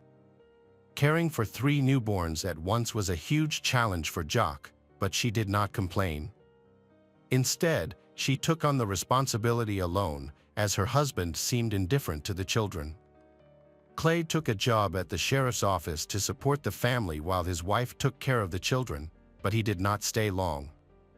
He was fired after a year, and during that time, only Jock's parents and sister helped her with the children so she could rest. After Clay lost her job, Jock began working to support the family. Despite having a child, Clay did not change his habits and showed little interest in his family or his job. Occasionally, he took on a part-time job, but it did not bring in the income they needed. He seemed content to live off Jock, who worked 40 hours a week while still caring for the children. Jock's career took off, leading her to a management position at an insurance company. However, this success only made her husband more comfortable, and he decided not to worry about money anymore. Instead of appreciating his wife, Clay abused her in every way possible. He insulted her, called her worthless, and told her that no one wanted her. He had affairs with other women. Jock's parents and sister were extremely outraged by her husband's behavior and convinced her to divorce him. However, at that time, Jock was not ready for such an extreme choice and tried to keep her family together. Every day, any hope of saving her marriage went up in smoke before her eyes. A few years later, the couple began to have problems. They were in financial trouble because her husband was not working and Jock's salary was not enough to support their growing family. The mortgage debts kept mounting and they were in danger of losing their home. Jock decided to move in with her sister, while her husband stayed with a friend. By this time, the children were a little older and Jock made the difficult but necessary decision for herself to get a divorce because she felt that she and the children deserved a better life. She talked to her husband about it, and at first, Clay took the news calmly. However, he later changed his mind and refused to divorce. Clay began to threaten Jock. At first, the threats were indirect and vague, but eventually, he directly threatened her life, claiming that divorcing him would be a death sentence for her and the children. This scared Jock, but she did not give up on her decision. She could not continue living this way and sought to distance herself from her husband. Jock confided in her family about Clay's behavior and kept a diary of his disturbing actions. She also noted that her husband had been following her. At the time, Jock and the children were staying with her sister. The children, who were only 5 years old, did not understand the situation, but Jock explained that it was necessary. Eventually, Things began to return to normal and the divorce proceedings were almost complete. Clay seemed to have accepted the divorce and stopped bothering Jock. The two began to move forward and began to build a new relationship. Jock allowed her husband to visit the children and they stopped arguing. On June 1, 2011, Clay and Jock scheduled a meeting at the lawyer's office to discuss the final important details of the divorce. That day, their son Maddox was with his father, while the other children were at Jock's sister Cheryl's house. After the meeting, Jock planned to pick up her son. When she left the office, she called her sister Cheryl and told her everything had gone well. She drove to Clay's house to pick up her son and then made plans to return to her sister's house. That was their last conversation. Jock, 39, never heard from her again. Over time, Cheryl grew worried and started calling Jock, but she didn't answer. Cheryl then tried calling Clay, but he didn't answer either. Cheryl suspected that Clay might have done something to Jock, so she texted him, "If I don't hear from Jock in 5 minutes, I'm calling the police." Clay immediately called her back, asking what was wrong. Cheryl replied that he knew exactly what she meant. But Clay insisted that he did not know where Jock was and promised to tell her to call Cheryl back when he saw her. Doubting him, Cheryl took younger sister children to her parents' house and filed a police report herself. The police were wary of Cheryl's claim that Clay was involved in her sister's disappearance, but did not send her home to wait for 24 hours to pass. Instead, they quickly decided to contact Clay to find out if there was any clue as to Jock's whereabouts. They called Clay, and he said that he had lunch with Jock. He said that they had met at the lawyer's office to discuss some aspects of the divorce and then drove to his house to talk further. He said they had a chat and then he went to the store. When he returned, Jock's car was gone and he assumed that she had left. According to Clay, their son Maddox was in Illinois with his new girlfriend at the time, and Jock knew this and was not concerned about their son. He insisted that she had come to his house just to talk, not for their son. Clay's words seemed hard to believe. Jock had made it clear to her sister that she had come to Clay's house for her son. She had no intention of discussing anything with him, especially since she would not allow her son to be with another woman so far away. She would have been furious with Clay in that situation. Cheryl did not believe the story. She convinced the police that Clay was lying and hiding something, and that things were indeed serious. Jock and her car were reported missing, and a massive search began. Hours later, Jock's car, a Honda Pilot, was found on the interstate with flat tires. It was no accident. The tires had been deliberately punctured and looked like they had been set up. The car was found open and empty, with some blood on the back seat, but there were no clues to Jock's whereabouts. It seemed increasingly likely that she had been attacked and kidnapped. The search for Jock focused on that area, with many volunteers working alongside police and rescue dogs. Despite the unbearable heat, people were eager to help. The family offered a $3,500 reward for any information about Jock's whereabouts. Despite their efforts, the search was unsuccessful. The police began to focus more on her ex-husband, Clay. They went to his house to talk to him again, but Clay repeated the same story. When police asked to search his home and car, Clay refused and immediately hired a lawyer to defend his rights. For days after she disappeared, Clay left his wife a tearful voicemail, "Hi honey, it's Sunday. I went missing on Wednesday. Please, if you get this message, call me. I don't know where you are and I miss you so much. Please call me." The police then obtained a search warrant and returned to his home. While examining the car, they discovered stains that looked like blood. The forensic team collected samples and sent them for testing, which showed that they were fish blood. It turned out that Clay had intentionally covered the car with fish blood to throw the forensic experts off. When the house was inspected, it was noticed that the floor had no carpet, a section of the floor had been cut out, leaving a noticeable mark. Small drops of blood were found on the basement hallway wall. There were signs that furniture had been moved. Something unusual was going on in the house. The forensic team checked under the floor and discovered a bloody carpet. Blood and carpet samples were sent to the lab for analysis. The police tracked Jacques' last movements. At 1:10 a.m., she was seen at a pharmacy with her ex-husband. They appeared to be normal. 2 hours later, Jacques was caught on camera. ATM security recorded the withdrawal. Jacques did not appear on the surveillance camera afterward, while Clay did. Hours later, Clay, his son, and his new girlfriend went to a toy store. They then went to a car wash in his pickup truck, which had a suspicious trash can inside.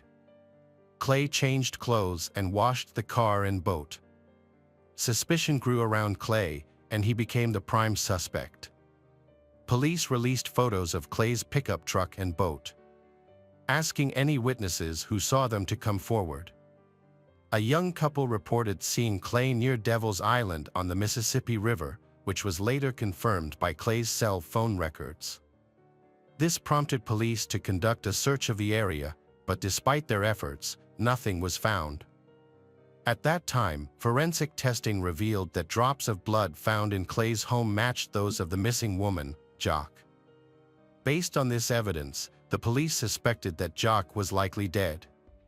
The police brought Clay in for questioning and attempted to get him to confess to the murder. However, he refused to admit to any wrongdoing, instead claiming that it was old blood from a domestic violence incident in the kitchen. Without a body, the police could not arrest a suspect and charge him. They released Clay but continued to monitor and investigate him. Clay, who had worked as a deputy sheriff, knew full well that the police were watching him, and he played a cat-and-mouse game with them. He would go to deserted vacant lots to disrupt the investigation while the entire neighborhood was involved in the search for Jacques, the missing mother of 3 children. Clay continued to harass the search party and Jacques' family.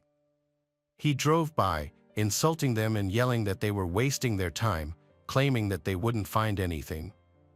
His defiant behavior raised more and more suspicions. Meanwhile, Jacques' sister, Cheryl, sought custody of the triplets, fearing for their safety as Clay was their father.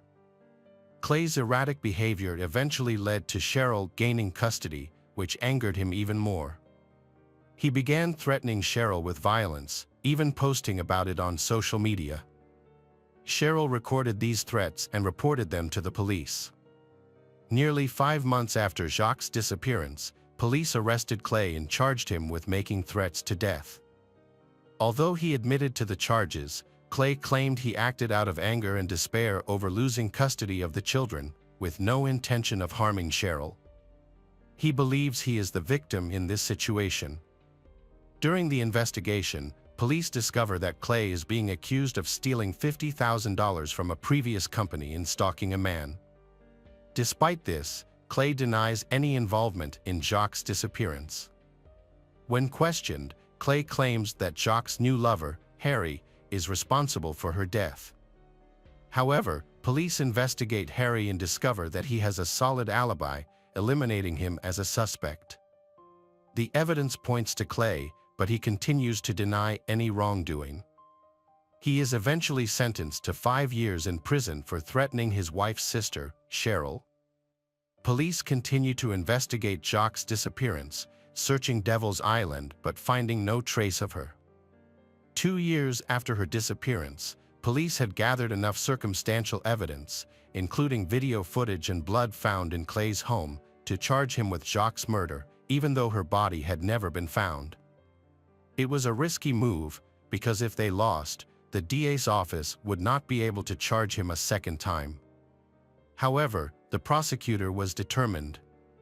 Clay, after consulting with his attorney, made a deal with the prosecutor to reduce his sentence.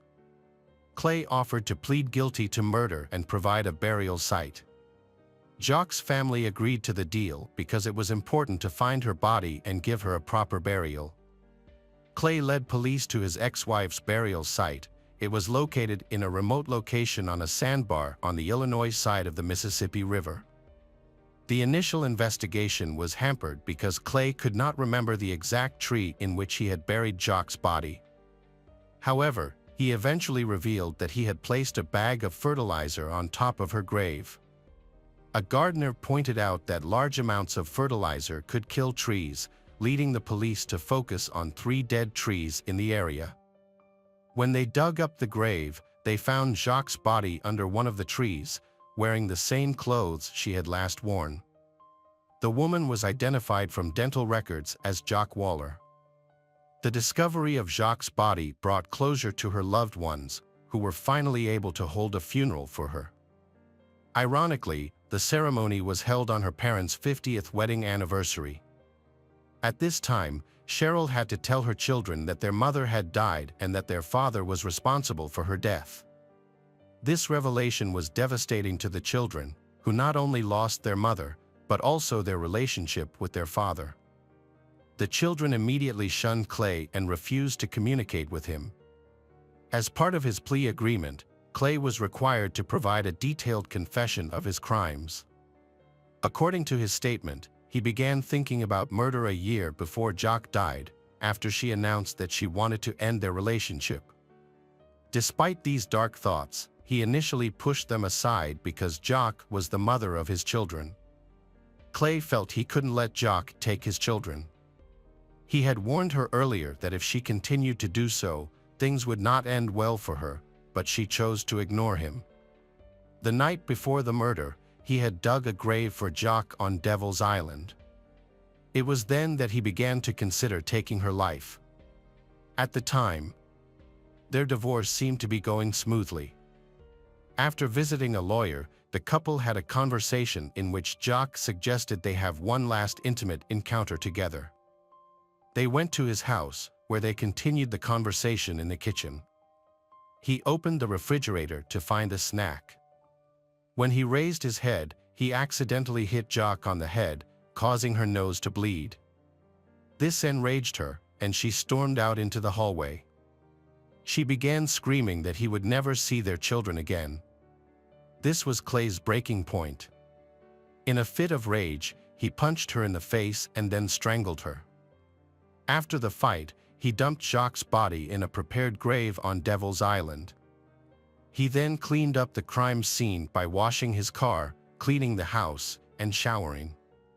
He changed into new clothes and attempted to resume his normal routine by meeting his new girlfriend and son at a toy store, as if nothing out of the ordinary had happened. Clay claimed the murder was an impulsive act driven by emotion, contradicting his earlier statement about digging the grave the day before. This inconsistency raised suspicions of premeditated murder. The medical examiner's report showed that the victim had suffered multiple skull fractures, consistent with blunt force trauma rather than a simple fight. Clay's initial story was not believed. Clay seemed content with his 20-year sentence for second-degree murder, showing no remorse for killing his ex-wife Jock.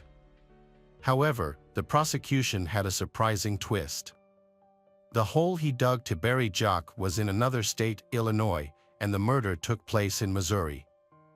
These features fall under federal laws against domestic violence across states, and he violated them. This allowed him to add 35 years to his sentence. Clay Waller would be eligible for parole after serving 85% of his 55-year sentence. Clay had no idea that his confession would have serious consequences due to a federal law he was unaware of.